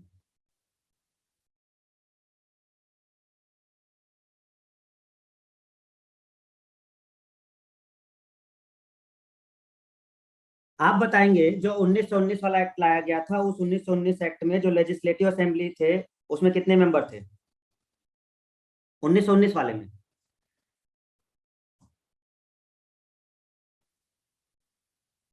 145। ये देखो 60 आ रहा है, ये कौन है पहले देख तो ले, 60 वाला है कौन। ये 60 वाले जो है ना, इन लोगों से अलग से मिलना पड़ेगा, बड़े गजब के स्टूडेंट हैं इन लोग। हम क्या पूछे क्या, हमने पूछा लेजिस्लेटिव असेंबली में, यानी कि लोकसभा में हम पूछ रहे हैं। हम लोकसभा में पूछ रहे हैं आपसे। तो लोकसभा में 145 हैं, राज्यसभा में कितने, 60 हैं। अब ये चेंज होने वाला है, बदलने वाला है ये। 1935 मेंबर्स बढ़ने वाले हैं। Legislative assembly 375। 260 मेंबर्स चेंज हो गए। 1935 का एक्ट, लोकसभा में जो लेजिस्लेटिव असेंबली था 375 हो गए, जो कि 145 थे। जो अपर हाउस था जो कि 60 थे, अब वो 260 हो गए। ये मेजर चेंज हुआ, रिप्रेजेंटेशन बढ़ गया है। ठीक है, और एक टर्म यहां पर आ गया, जरा हम पीछे का आपको दिखा दें, 1 मिनट रुको ताकि आप चीजों को कनेक्ट कर सको, समझिए हमारी बात। देखिए यहां अगर आपने ध्यान दिया हो, ये जो लेजिस्लेटिव असेंबली थी, इसमें जो 145 थे उसमें से इलेक्टेड और नॉमिनेटेड इस तरह की चीजें चल रही थी। ठीक है, यहां क्या किया इन लोगों ने 1935 वाले में, ये थोड़ा सा एक चेंज किया और कह दिया इस 375 में से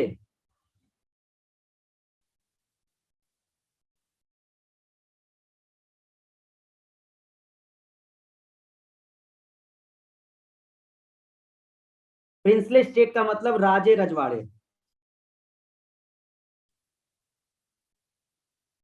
और ये जो ब्रिटिश अंग्रेजों के अधीन था।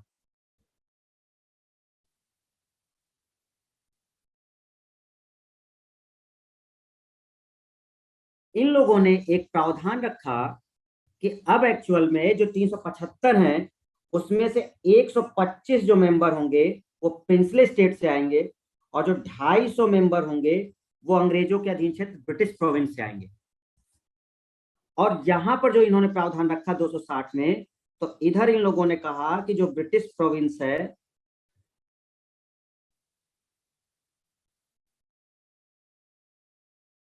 प्रिंसले स्टेट जो है, यहां से 104 मेंबर आएंगे, और जो ब्रिटिश प्रोविंस होगा वहां से 156 आएंगे। ये चेंज हुआ। इन दोनों शब्दों को समझ लीजिए क्योंकि ये शब्द फिर यूज होंगे। प्रिंसले स्टेट उसको कहा जाता है जो राजा रजवाड़े, मतलब कि जो राजाओं, वहां पर राजा हैं, मतलब वहां पर राजा हैं, राज्य वहां पर जो शासन कर रहे हैं वो राजा हैं, वो प्रिंसले स्टेट है। जो ब्रिटिश गवर्नमेंट के डायरेक्ट रूल में है, भारत के वे क्षेत्र जो ब्रिटिश के डायरेक्ट रूल में है, जो इन्होंने राजाओं से लेकर के अपने क्षेत्र में ले लिया है और अपना डायरेक्ट रूल कर रहे हैं, वो है ब्रिटिश प्रोविंस। लेकिन जिन क्षेत्रों में अभी राजा हैं, जहां पर राजा अभी हैं जो अपना शासन कर रहे हैं, उनको कहते हैं प्रिंसले स्टेट। ठीक है, तो ये राजे रजवाड़े, इनके क्षेत्र से करीब 125 सदस्य चुने जाएंगे, और जो ब्रिटिश प्रोविंस होंगे वो अभी भी मेजोरिटी किसके स्टूडेंट, अंग्रेजों वाली ही ज्यादा मेजोरिटी है। अभी भी आप वो 125 ही तो दे रहे हैं आपको राजे रजवाड़ों से, बाकी तो सब वो अपने क्षेत्र से ही चुन रहे हैं। और यहाँ जो council of state upper house में जाएगा राज्यसभा में, वो प्रिंसले स्टेट से कितने जाएंगे, 104 जाएंगे, और ब्रिटिश प्रोविंस से 156 जाएंगे। ये चीजें चल रही थी। क्लियर बा सबको? ओके बोलो स्टूडेंट्स। ये नंबर याद रखने की आपको जरूरत नहीं है, ये केवल आपको समझाने के लिए आप लिख सकते हैं, जिससे आपको टॉपिक अच्छे से क्लियर हो। आपको रटने की रिक्वायरमेंट है, बिल्कुल परेशान मत होना, ये नंबर आपको याद करने की रिक्वायरमेंट बिल्कुल नहीं है। आपको केवल समझाने के लिए इसलिए कह रहे हैं जिससे आपको एक आइडिया रहे कि एक्चुअल में उस समय चल क्या रहा था। ठीक है, नंबर के पीछे बिल्कुल मत जाना, ये बस नोट करके रख लो, जिससे आप पढ़ें तो समझ में आए कि हो क्या रहा था। दूसरी चीज समझिएगा जरा, government of India act, government of India act 1935। ठीक है,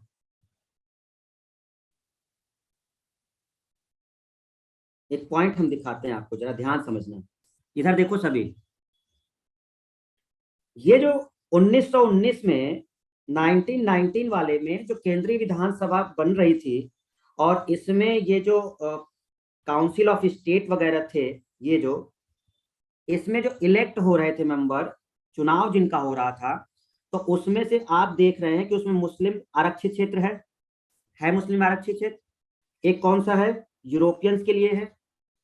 ठीक है, तो मुस्लिम्स के लिए था, यूरोपियंस के लिए था, सिख के लिए था। समझ में आ रही है बात? इन लोगों के लिए एक आरक्षित क्षेत्र था। 1935 में, 1935 में ये बढ़ा दिया गया, आरक्षित क्षेत्र एक्स्ट्रा कर दिया गया। मुस्लिम के लिए था ही, यूरोपियन के लिए भी था, सिख के लिए भी था।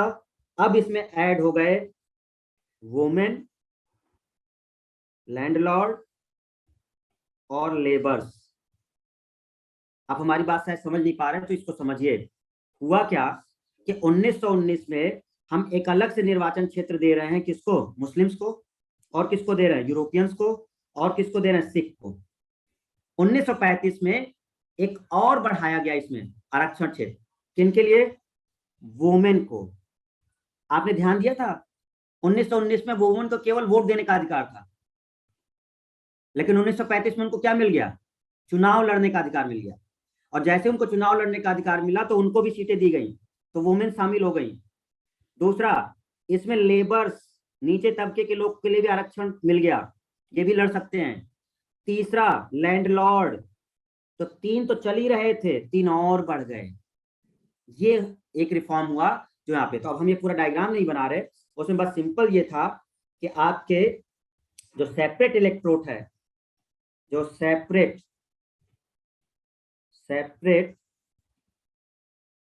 इलेक्टोरेट, पृथक निर्वाचन, एक्सटेंड कर दिया गया, बढ़ा दिया गया। और कौन शामिल हो गए इसमें? सब लोग शामिल हो गए। कौन कौन हो गए? मुस्लिम पहले से ही थे, सिख भी थे, यूरोपियंस भी थे। अब आ गए इसमें कौन? लैंडलॉर्ड, वुमेन हो गई और लेबर्स हो गए। That is the major changes. ये एक चेंज हुआ जिसमें से आपके इन लोगों को भी लड़ने का अधिकार मिल गया। ये है 1935 में जो मेजर चेंज हुआ। हाँ, समझ में आई बात? संध्या ठीक चल रहा है? प्रिंस, प्रिंस यादव, हेमा, शुभम। शुभम बहुत मुस्कुरा रहा है, बहुत अच्छा लग रहा है शुभम को, है ना? तो बहुत खुश हो रहा है। वंदना, रविंद्र। देखो, वंदना के साथ एक राज्यसभा बैठा हुआ है, एक लोकसभा बैठा हुआ है, दोनों बैठे हुए हैं, तो दोनों डिस्कशन कर रहे हैं कौन वोट लड़ेगा पहले। ठीक है, क्योंकि वुमेन को अधिकार तो मिल गया है ना? तो अब दोनों में से कोई तो लड़ेगा ही। चलो ठीक है। चलिए, ये तो बात हुई इसमें। तो आपने देखा कुछ पॉइंट्स कि प्रिंसले स्टेट जो है, राजे रजवाड़े वो और ब्रिटिश प्रोविंस, इन लोगों से लोगों को चुना जा रहा है। आते हैं थोड़ा सा आपके लिस्ट पर, जो तीन लिस्ट आ रही है, थोड़ा समझा देते हैं ये जो तीनों लिस्ट है, क्योंकि इनका काम पड़ेगा आपको आगे। तो लिस्ट जो है एक्चुअल में हम उसको एक तरह से सब्जेक्ट कहते हैं। कुछ विषय थे, उस विषय के आधार पर इनको चेंज किया गया और तीन लिस्ट बनाई गई। एक लिस्ट बनाई गई जिसमें रखा गया फेडरल,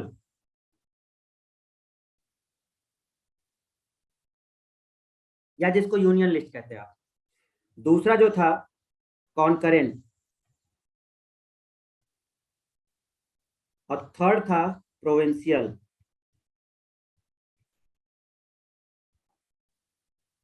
तो जो प्रोविंशियल है यही वो प्रांतीय वाला है, प्रांतीय लिस्ट वाला। और कॉन्करेंट जो है वही संवर्ती है। और इसको एक प्रकार से फेडरल समझ लो या संघीय समझ लो। ठीक है, तो ये तीन लिस्ट टाइप की आ गई थी। ठीक है, तो इन्होंने संघीय तो शब्द यूज नहीं किया था, लेकिन हाँ आपको समझाने के लिए कर रहे हैं। ठीक है, उसका असल में नाम था फेडरल, तो उसी को जिस आप समझो, तो हम लोग उसको यूनियन लिस्ट कहते हैं। तो ये इस तरह से था। ये है क्या? ये इसको बड़ा बेसिक समझिए। देखिए, फेडरल जो है ये कौन देखेगा? ये सेंट्रल देखेगी। ये कौन देखेगा? सेंट्रल, केंद्र देखेगा इसको। ये जो देखेगा ये कौन देखेगा? प्रोविंस, प्रांत देखेगा, मतलब राज्य। इन सब्जेक्ट्स पर राज्य देखेगा और इन सब्जेक्ट्स पर कौन देखेगा? केंद्र देखेगा। ठीक है, हमने जैसे आपसे कहा, एक बड़ा ध्यान समझिए, हमने कहा डिफेंस, हमें डिफेंस पे कानून बनाना है, सेना से रिलेटेड। अपने देश की रक्षा के संबंध में हमें कोई कानून बनाना है, बताओ कौन बनाएगा? सेंट्रल बनाएगी कि राज्य बनाएगा? हमें डिफेंस से रिलेटेड बनाना है अपनी गवर्नमेंट के लिए, कौन बनाएगा? सेंट्रल बनाएगी, ऑब्वियस सी बात। इसका मतलब अगर डिफेंस से रिलेटेड कोई मामला है तो वो सब फेडरल सब्जेक्ट है, ये प्रांत के अधिकार में नहीं है, ये सेंट्रल के अधिकार में। यानी अगर इससे रिलेटेड कोई कानून हमें बनाना है डिफेंस से रिलेटेड तो सेंट्रल बनाएगी। मतलब हम इसको कहेंगे ये फेडरल सब्जेक्ट का पार्ट है, ये संघीय सूची का पार्ट है, जो पूरे देश के लिए है, जो पूरे देश के लिए बनाने का मुद्दा होगा वो सेंट्रल वाले में जाएगा, वो जाएगा फेडरल वाले में।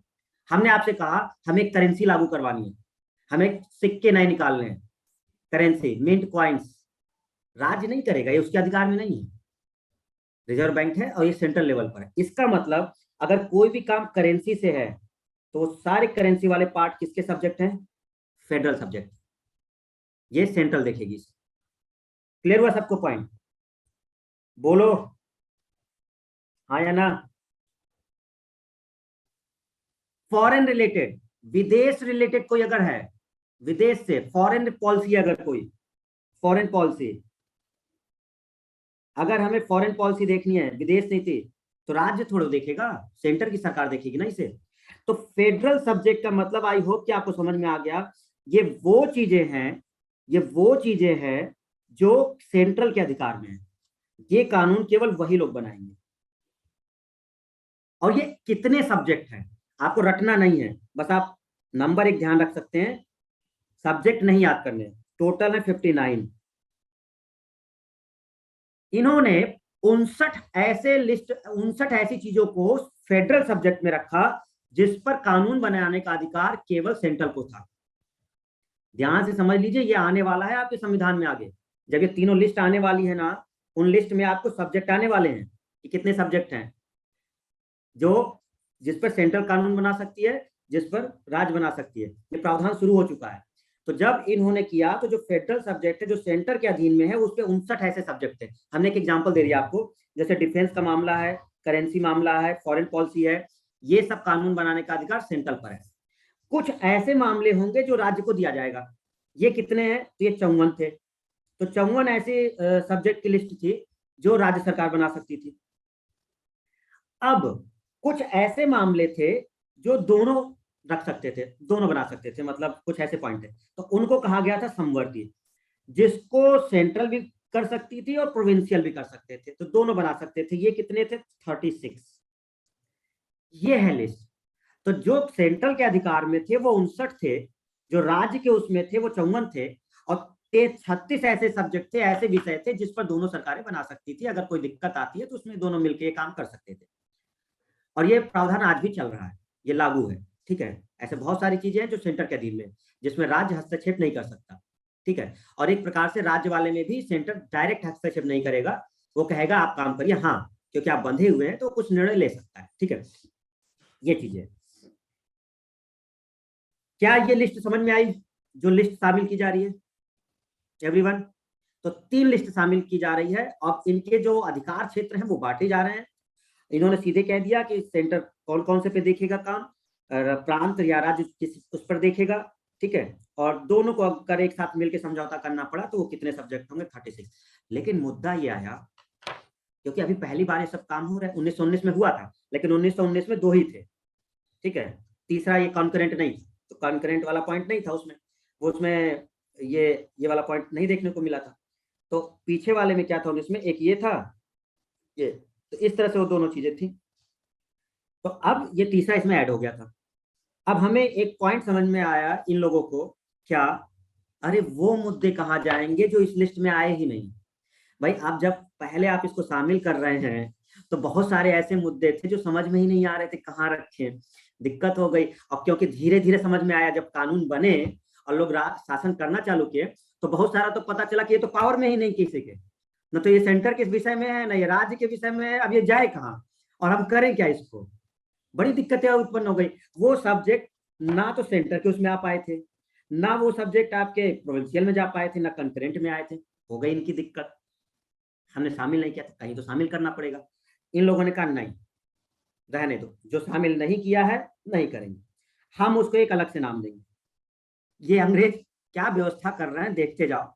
तो अब ये कह रहे हैं कि हम उसको कहेंगे residual subject, that is called residual subject, जो किसी सब्जेक्ट का पार्ट नहीं है।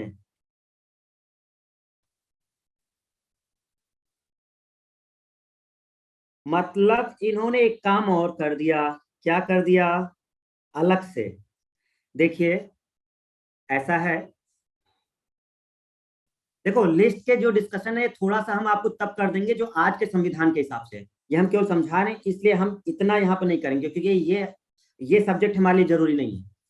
हमें वो जरूरी है जो आज के कॉन्स्टिट्यूशन में जो लिस्ट में नाम होंगे, इसलिए हम ये डिस्कशन जो उन्होंने पूछा है कॉन्करेंट में कौन कौन से काम होते हैं, तो ये अभी रिक्वायरमेंट नहीं है, क्योंकि अंग्रेजों के समय का है। आपको वो पढ़ना है जो आज की लिस्ट में है, उसमें दो चार हम नाम बता देंगे कि कंकरेंट में कौन है, तो परेशान मत हुआ करो, ठीक है।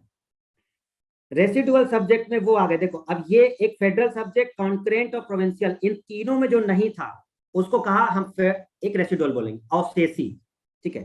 तो वो अवशेषी एक रेसिडुअल वो, और कहा ये कि कौन देखेगा, इन्होंने कहा ऐसा है, एक ही व्यक्ति तो है भारत में जो हमारा काम देख सकता है। ऐसा करो, ये सारी पावर सीधे किसको दे दो? वायसराय को दे दो। लो, वायसराय देखेगा। हमें ना सेंट्रल से मतलब है, ना राज्य से मतलब है, ना इससे मतलब है। जो बच जाएगा, जो इन लिस्टों में नहीं आएगा, वो सीधे वायसराय देखेगा, बात खत्म, ठीक। वायसराय देखेगा। ओके स्टूडेंट्स, क्या ये चीज समझ में आ गई अब जो हम लोग पीछे पढ़े हैं, जो पीडीएफ में हम लोगों ने पढ़ा है? अभी अभी हम लोगों ने पीडीएफ में देखा था, क्या देखा था स्टूडेंट्स? देखो बड़े ध्यान से, हमने कहा कि कानूनी संदर्भ में 3 सूची बनाई गई। एक सूची बनाई गई थी जो कि यूनियन लिस्ट यानी कि फेडरल लिस्ट थी, 59 विषय रखे गए थे।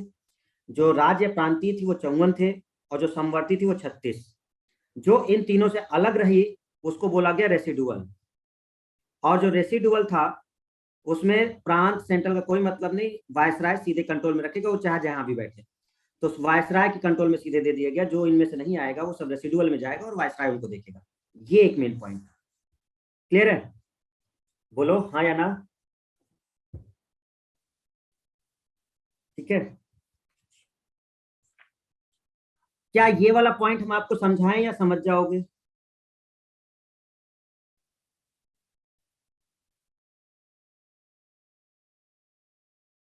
अगर ये चीज समझ में आ रही है तो हम इसको न समझाएं, एक बार पढ़ लो।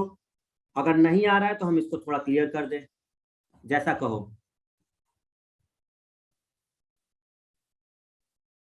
प्रांतों में द्वैध शासन समाप्त हो गया, केंद्र में लागू रहा। प्रांतों में द्वैध शासन समाप्त हो गया, केंद्र में लागू रहा।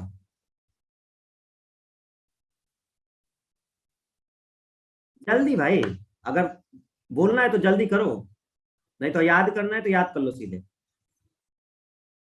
अगर डिस्कशन करना है तो हम करें।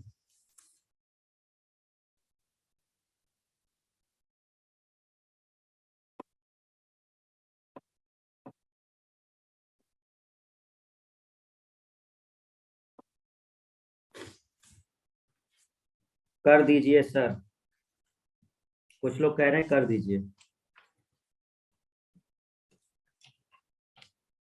बता दीजिए सर, वंदना, इमरान, थोड़ा बता दीजिए सर, ज्यादा मत बताइएगा, गड़बड़ हो जाएगी। कौन कह रहा है ये? थोड़ा बता दीजिए। अच्छा ठीक, चलो नाम नहीं बता रहे, बट पढ़ लिया हमने कौन कह रहा है। अनुज कुमार, बता दीजिए।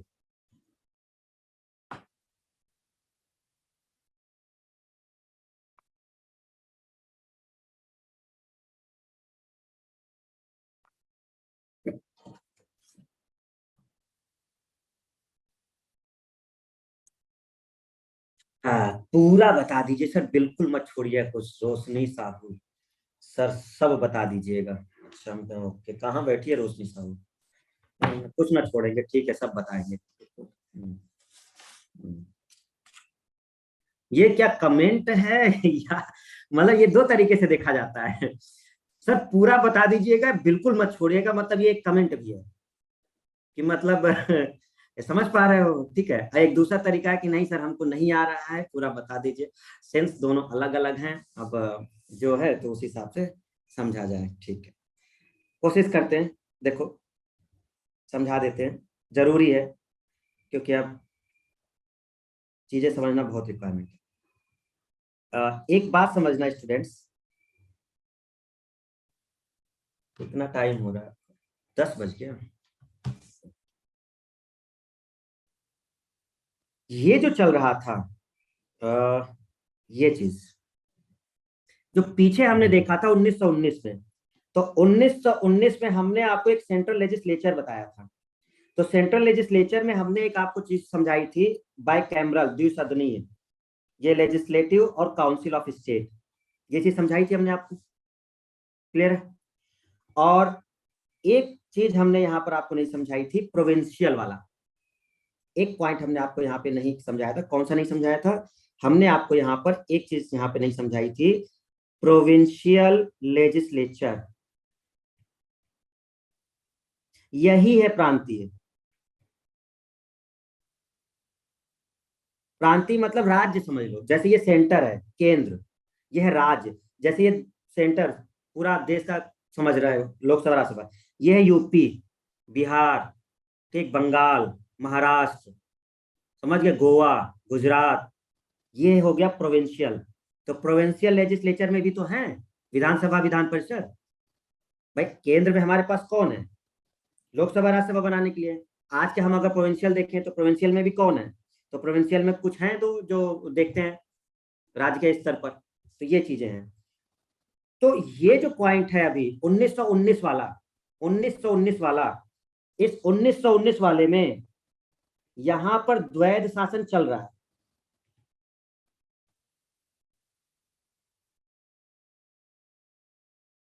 यहां पर द्वैध शासन चल रहा है, समझते हैं थोड़ा सा। ये पढ़िए, गवर्नमेंट ऑफ 1919, प्रांतों पर द्वैध शासन। 1919 में जो प्रांत लेवल पर थे उस पर द्वैध शासन था। ठीक है, यहां पर द्वैध शासन था, यहां पर नहीं है। जरा ध्यान से देखो, थोड़ा सा हम इसको शॉर्ट करते हैं, समझो जरा। 1919 में प्रोविंशियल लेवल पर द्वैध शासन है। 1935 में प्रांत में नहीं है, केंद्र में लागू हो गया। द्वैध शासन को कहते हैं डबल गवर्नमेंट, इसको कहते हैं डबल गवर्नमेंट।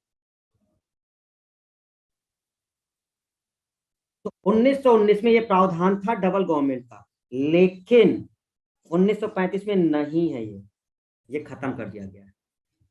ठीक है, ये कैसा है अब इसको समझ लो जरा, द्वैध शासन समझिए जरा। क्या हमारी बात समझ में आई? 1919 में प्रांतों में द्वैध शासन है, राज्य स्तर पर, राज्य स्तर पर डबल गवर्नमेंट का कॉन्सेप्ट चल रहा है। लेकिन 1935 में राज्य स्तर पर डबल गवर्नमेंट खत्म कर दिया गया है, ये चला गया है सेंट्रल लेवल पर। अब ये केंद्र से डबल गवर्नमेंट का काम चल रहा है 1935 में। तो अब इस चीज को हम कैसे समझेंगे, जरा कोशिश करते हैं आपको समझाने की। तो जो 1919 का काम चल रहा है, पहले हम वो क्लियर कर देते हैं। हम यहाँ पे पॉइंट लिख देते हैं जिससे आपको चीजें समझ में आ जाए। 1919 वाली हम बात कर रहे हैं। देखिए, प्रांतों पर द्वैध शासन कैसे चल रहा है हम समझा रहे हैं। प्रांतों पर द्वैध शासन कैसे चल रहा है? तो प्रांतों पर द्वैध शासन का मतलब कि ये डबल गवर्नमेंट। अब ये जो डबल गवर्नमेंट है वो किस तरह से काम कर रही है? यहाँ के जो सब्जेक्ट थे प्रांतों में, यहाँ पर एक सब्जेक्ट लिस्ट बनी थी, और वो जो सब्जेक्ट लिस्ट बनी थी वो 2 लेवल पे बनाई गई थी। एक्चुअल में इसको ऐसे समझो, प्रोविंशियल सब्जेक्ट,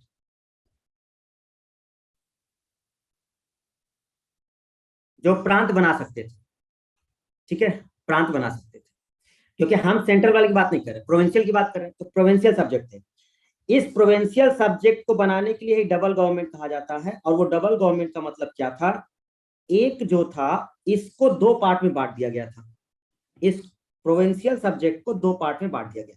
एक पार्ट था जिसको बोला गया था ट्रांसफर्ड सब्जेक्ट, ट्रांसफर्ड सब्जेक्ट और एक कहा गया था रिजर्व, आरक्षित। अब इन दोनों पे कानून बनाने का अधिकार अलग अलग था। इस पर कानून कौन बना सकता था? Governor and Indian ministers. और इस पर कौन कानून बना सकता था?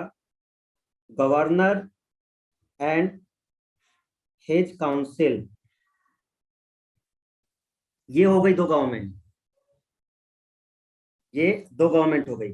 तो प्रोविंशियल स्टेट पर इन्होंने क्या किया कि जो मेन सब्जेक्ट हैं, देखिए थोड़ा सा जरा ध्यान दीजिए, यहां पर ये जो सब्जेक्ट है ये नहीं बदला जा रहा है, इसको पार्टीशन नहीं हो रहा है, ये पार्टीशन नहीं हो रहा है जो 1935 है। 1935 में प्रोविंशियल सब्जेक्ट के पार्टीशन नहीं हो रहा है, ये एक ही है और एक ही लोग देखेंगे इसको। 1919 में ये डिवाइड कर दिया गया था, पहले ही डिवाइड हो गया था, फिर बाद में मिला दिया गया था। तो ये डबल गवर्नमेंट का मतलब ये था कि यहाँ पर इस लिस्ट को भी दो पार्ट में बांट दिया गया था। एक लिस्ट हो गया था ट्रांसफर सब्जेक्ट और एक हो गया था रिजर्व, आरक्षित। इसको कौन देखता था? तो गवर्नर, और गवर्नर देखेगा और उसकी मिनिस्ट्री देखेगी। ये इंडियन मिनिस्टर जो चुने जाते थे इनकी मदद से होता था। ये गवर्नर और उसकी काउंसिल जो उसके परिषद के सदस्य, बस वो देख सकते थे। तो ये हो गई डबल गवर्नमेंट। इसको कहते हैं कि दो लोग एक साथ देख रहे थे चीजों को। ये गवर्नमेंट इन लिस्ट को देखती थी और ये गवर्नमेंट इन लिस्ट को देखती थी। क्लियर हुआ? ठीक है। तो ये प्रांत लेवल पर जो सब्जेक्ट चल रहे थे वो चीज आपकी बदल दी गई थी, जो हम लोगों को देखने को मिला था। ओके स्टूडेंट्स, लेकिन जब ये चीज हुआ तो 1935 वाले में इन लोगों ने क्या कर दिया, थोड़ा सा समझिए। 1935 वाला जो हमने अभी ऊपर समझाया, ये जो सब्जेक्ट थे जिसमें हम लोगों ने देखा तीन पार्ट में बांटा गया है। एक कौन था? फेडरल, एक कौन था? कॉन्करेंट, और एक कौन था? प्रोविंशियल।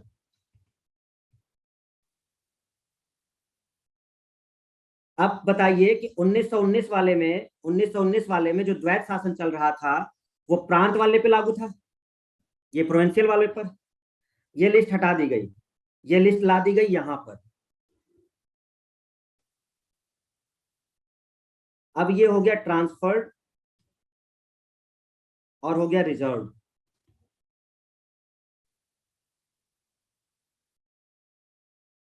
क्लियर?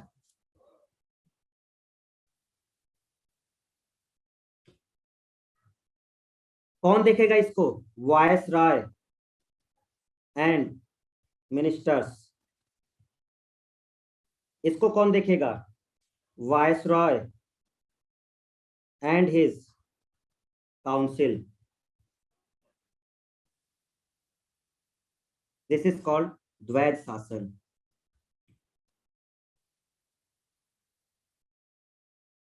ध्यान से समझिए, ये 1919 में ये जो काम चल रहा है किस लेवल पे चल रहा है? प्रोविंशियल, प्रांत लेवल पे चल रहा है। किस पे चल रहा है? प्रांत। इसको ऐसे समझ सकते हो कि अगर ये पार्ट था तो इसका मतलब यहां पर एक और था, कौन सा सब्जेक्ट? Central subject. तो सेंट्रल सब्जेक्ट में कोई चेंजेस नहीं थे, सेंट्रल सब्जेक्ट वैसे ही चल रहा था। ठीक है, जिसको हम लोग फेडरल कह रहे थे। तो या तो आप इसको सेंट्रल कह सकते थे या तो आप इसको क्या बोल सकते थे? Federal subject. तो फेडरल सब्जेक्ट दो ही थे, फेडरल सब्जेक्ट थे और एक ये था 1919 में, दो ही सब्जेक्ट थे। तो प्रोविंशियल लेवल पर क्या था? ये चेंज किया गया था। अब जरा इसको थोड़ा छोटा कर दे जिससे क्लियर हो जाए आपको। देखो इसको ध्यान समझो। 1919 में दो लिस्ट हैं, एक लिस्ट है फेडरल सब्जेक्ट की और एक लिस्ट है आपकी प्रोविंशियल की, राज्य लेवल पर। और राज्य लेवल पर इस फेडरल, ये जो प्रोविंशियल है उसको दो पार्ट में डिवाइड कर दिया गया, ट्रांसफर और रिजर्व। और इन दोनों में दो लोग अलग अलग इसको गवर्न कर रहे हैं। एक गवर्नर और उसके इंडियन मिनिस्टर्स देख रहे हैं जो चुने गए हैं, और दूसरा वाला जो सब्जेक्ट है वो गवर्नर और उसका काउंसिल। थोड़ा सा देखिए 1935 में क्या हो रहा है। एक कंकरेंट लिस्ट ऐड हो गई है, 1919 में केवल दो ही है, 1935 में तीन हो गई है। और ये जो है ये प्रोविंशियल सब्जेक्ट, यहां से ये चीज हटा दी गई है और ये दोनों सब्जेक्ट कहां आ गए हैं? फेडरल, सेंट्रल पे आ गए हैं। आगे सेंट्रल पर बोलो। तो इसका मतलब यहां पर प्रांतों पर द्वैध शासन चल रहा है, लेकिन हम यहां क्या कहेंगे, प्रांतों पर द्वैध शासन समाप्त। हम कहेंगे यहां पर क्या, प्रांतों पर द्वैध शासन समाप्त। और कहां लागू हो गया, सेंट्रल पर।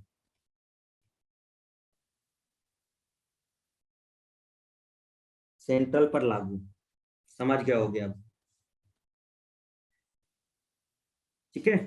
तो 1919 में प्रांतों पर द्वैध शासन शुरू हुआ था, डबल गवर्नमेंट चल रही थी, लेकिन 1935 वाले में ये सेंटर पे लागू हो गई। यही आपके पीडीएफ में वो पॉइंट दिया गया है, यही आपके पीडीएफ में ये पॉइंट दिया गया है कि जो 1919 वाला पॉइंट है कि प्रांतों पर जो द्वैध शासन है वो शुरू हुआ था, जबकि 1935 में जो द्वैध शासन है प्रांतों पर खत्म हो गया है, क्योंकि वो लिस्ट चली गई है आपके केंद्र पर।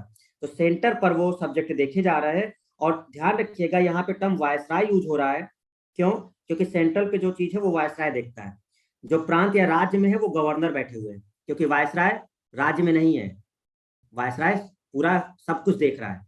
तो वायसराय सेंट्रल लेवल पे वायसराय ही देखेगा, लेकिन छोटे छोटे राज्यों में गवर्नर थे, मद्रास का गवर्नर है, बंगाल का गवर्नर है, ठीक है, बॉम्बे का गवर्नर है, तो ये लोग देख रहे हैं। तो जब प्रांत की बात आती है तो गवर्नर देख रहे हैं, लेकिन जब सेंट्रल की बात आती है तो उसको वायसराय देख रहा है। आई होप आपको अपनी पीडीएफ का ये पॉइंट समझ में आ गया होगा क्या चल रहा है, द्वैध शासन। क्लियर है स्टूडेंट्स? तो अब आपके पीडीएफ में कोई ऐसा पॉइंट नहीं है जो आपको क्लियर ना हो, आपको सारे पॉइंट्स हमने क्लियर कर दिए हैं कि जो है, बाकी आपको केवल याद करने का रह गया है। आप जो भी पॉइंट्स इसमें लिखे गए हैं उसको आप याद कर लीजिए, ठीक है, सिंपल सिंपल। बाकी आपका है, ये भारतीय रिजर्व बैंक की स्थापना हो गई है और ये पैसा समाप्त हो गया। तो ये ध्यान रखना है आपको, भारतीय रिजर्व की स्थापना का जो प्रावधान था वो किसके तहत था, इनके तहत था। ओके, चलिए, ठीक है। पता है हमें कि ज्यादा पढ़ा दिए हैं, क्या बोले,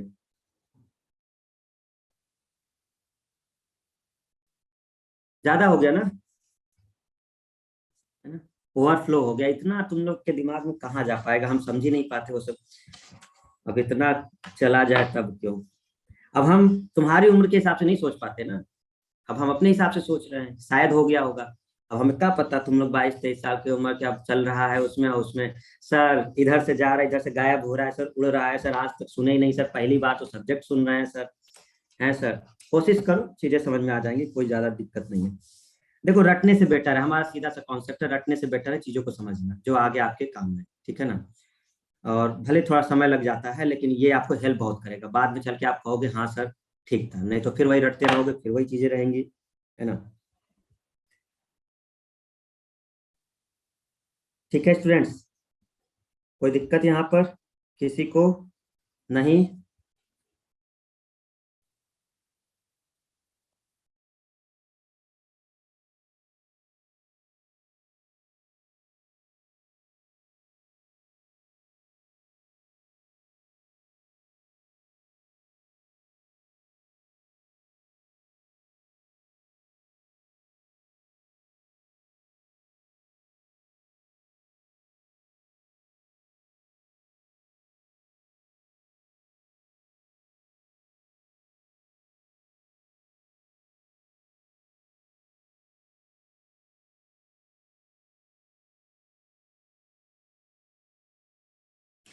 अभी जाना नहीं कहीं, ठीक है, थोड़ा सा रुक जाओ।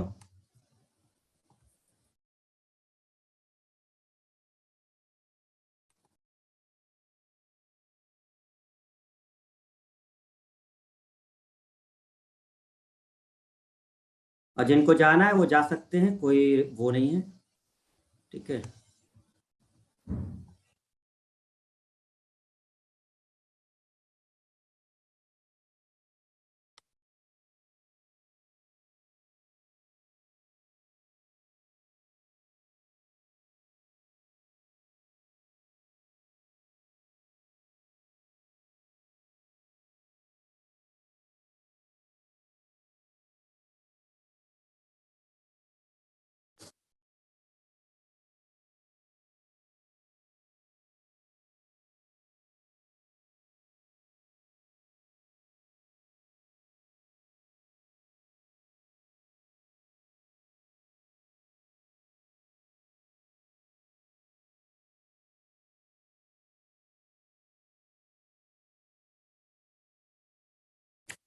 एक फोटो हम आपको व्हाट्सएप पे भेज रहे हैं, आप उसको क्रम से देखेंगे, ठीक है।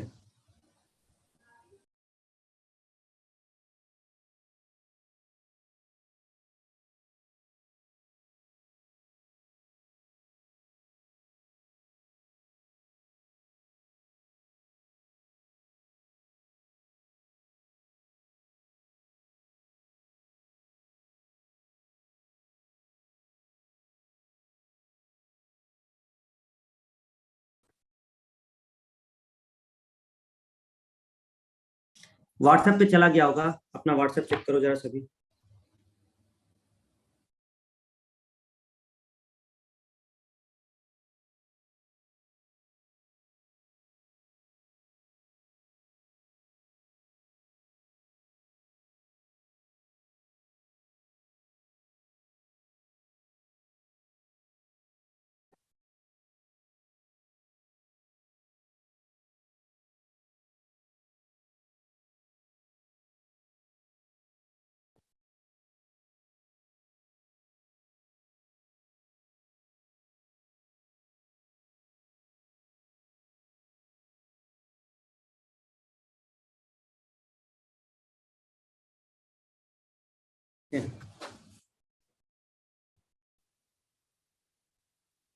सर पानी पी सकते हैं, बिल्कुल पी लो, ठीक है।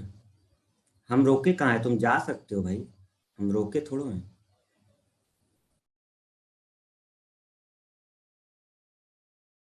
रिकॉर्डेड रहेगा ही, आप अपना देख लेना।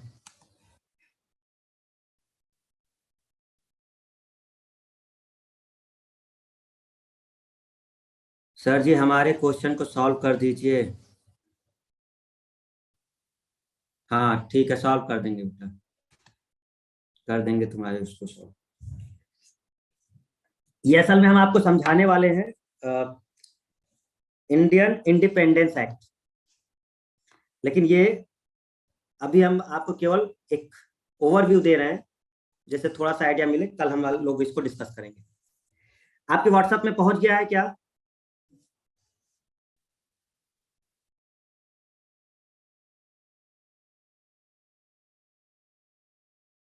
ठीक है, यस।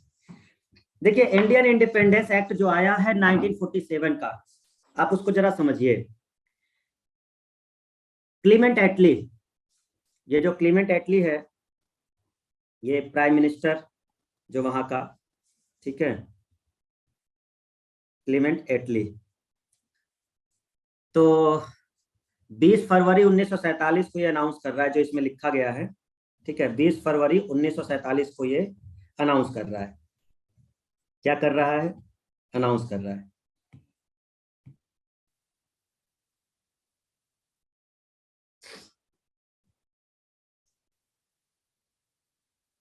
तो क्या अनाउंस किया इसने? बहुत सिंपल सा पॉइंट, इसने क्या अनाउंस किया?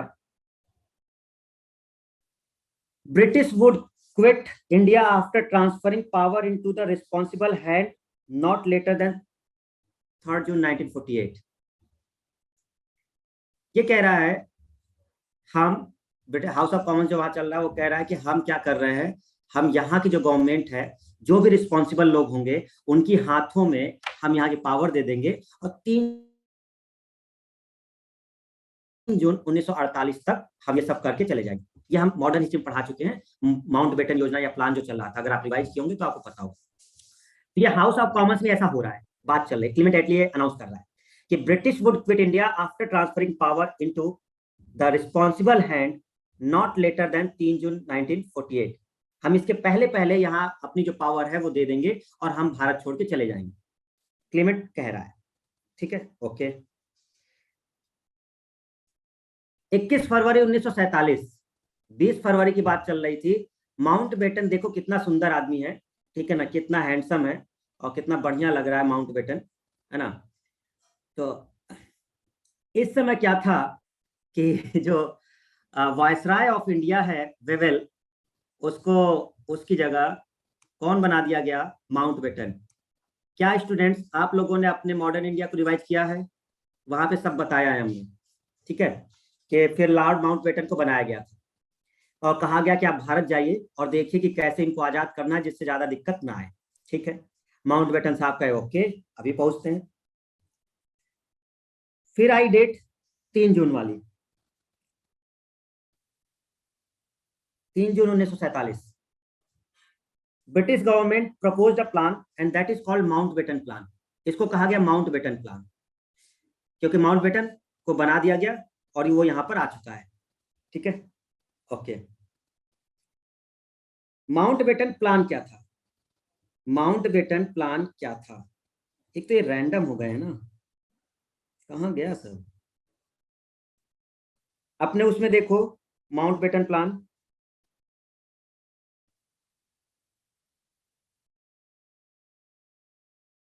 ये रैंडम हो गया है।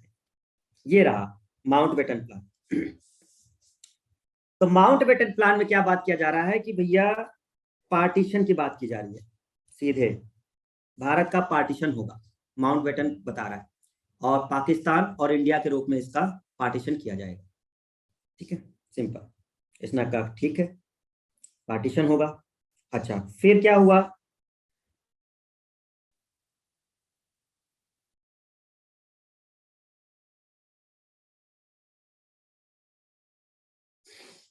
इसके बाद वाला जो पेज है वो देखो आप लोग, आपके उसमें, इसमें रैंडम हो गया है, ये रहा।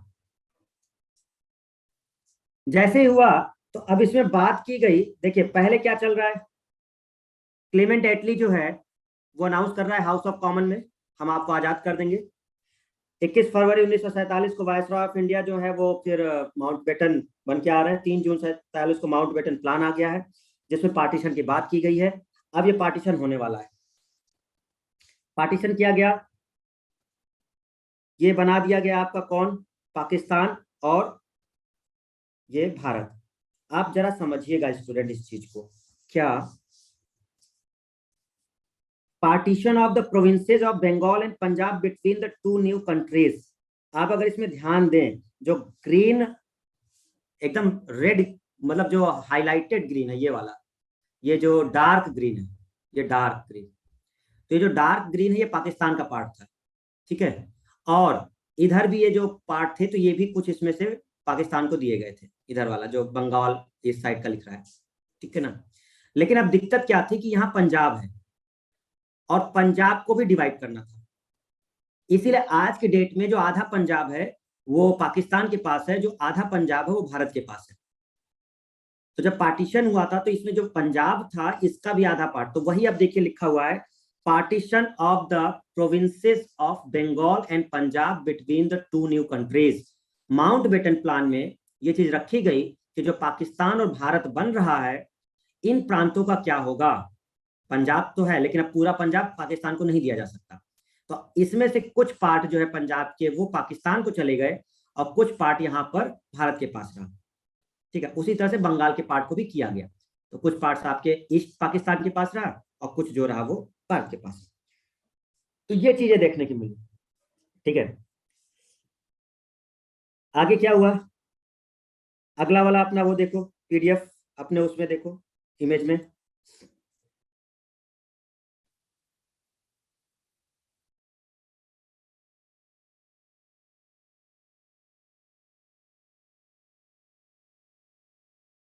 दिख गया?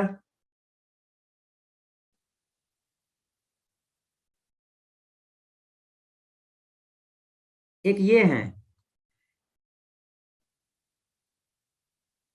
ये कौन है? खान अब्दुल गफ्फार खान। ठीक है, खान अब्दुल गफ्फार खान है ये। जैसे ये बात हुई ना, अरे एक मॉडर्न इंडिया में एक पार्ट बताया नहीं था, लाल कुर्ती वाला, रेड शर्ट, बताया था ना एक रेड शर्ट, तो ये वही है ना जो वहां के गांधी कहे जाते थे, खान अब्दुल गफ्फार खान।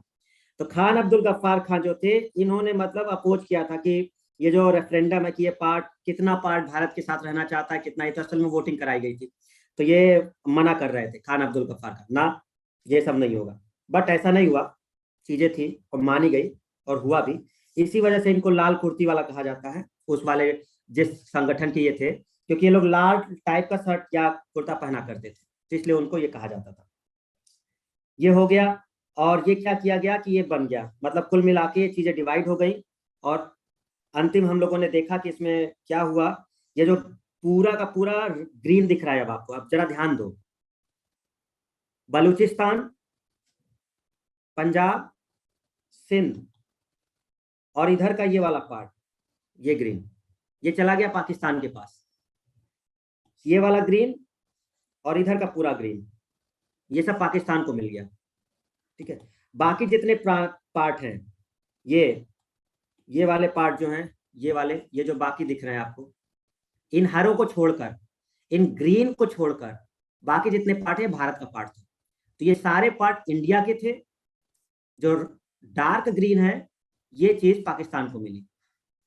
ठीक है, तो इस तरह से इधर भी पाकिस्तान के पास था, ईस्ट पाकिस्तान जिसको कहा जाता था, जो हम लोग बंगाल वगैरह देखते हैं, तो वो था ये। क्लियर है, तो इस तरह से पार्टीशन हुआ। अच्छा, आगे क्या हुआ कि जो माउंट बेटन है, इसको समझिएगा, बाकी हम आपको चीजों को क्लियर कर दे रहे हैं कि क्या है। आप अपने व्हाट्सएप में देख लो, उसमें क्रम से है, यहाँ पर थोड़ा ऊपर नीचे हुआ है ना, माउंट बेटन प्लान। देखो माउंट बेटन प्लान कहाँ पर है, यानी कहाँ चला गया, चलो इसको क्रम ही करना पड़ेगा तभी समझ पाओगे आपको। ये ऊपर नीचे है,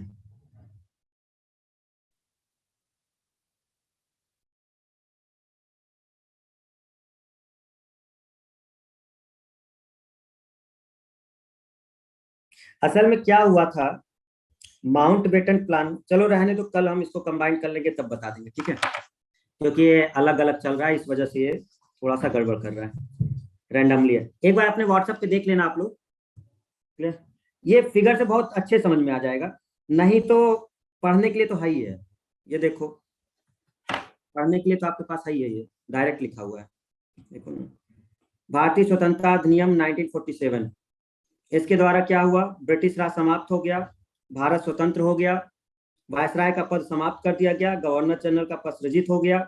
ठीक है, सीमा निर्धारण के लिए कौन आ गया, रेडक्लिफ आयोग आ गया।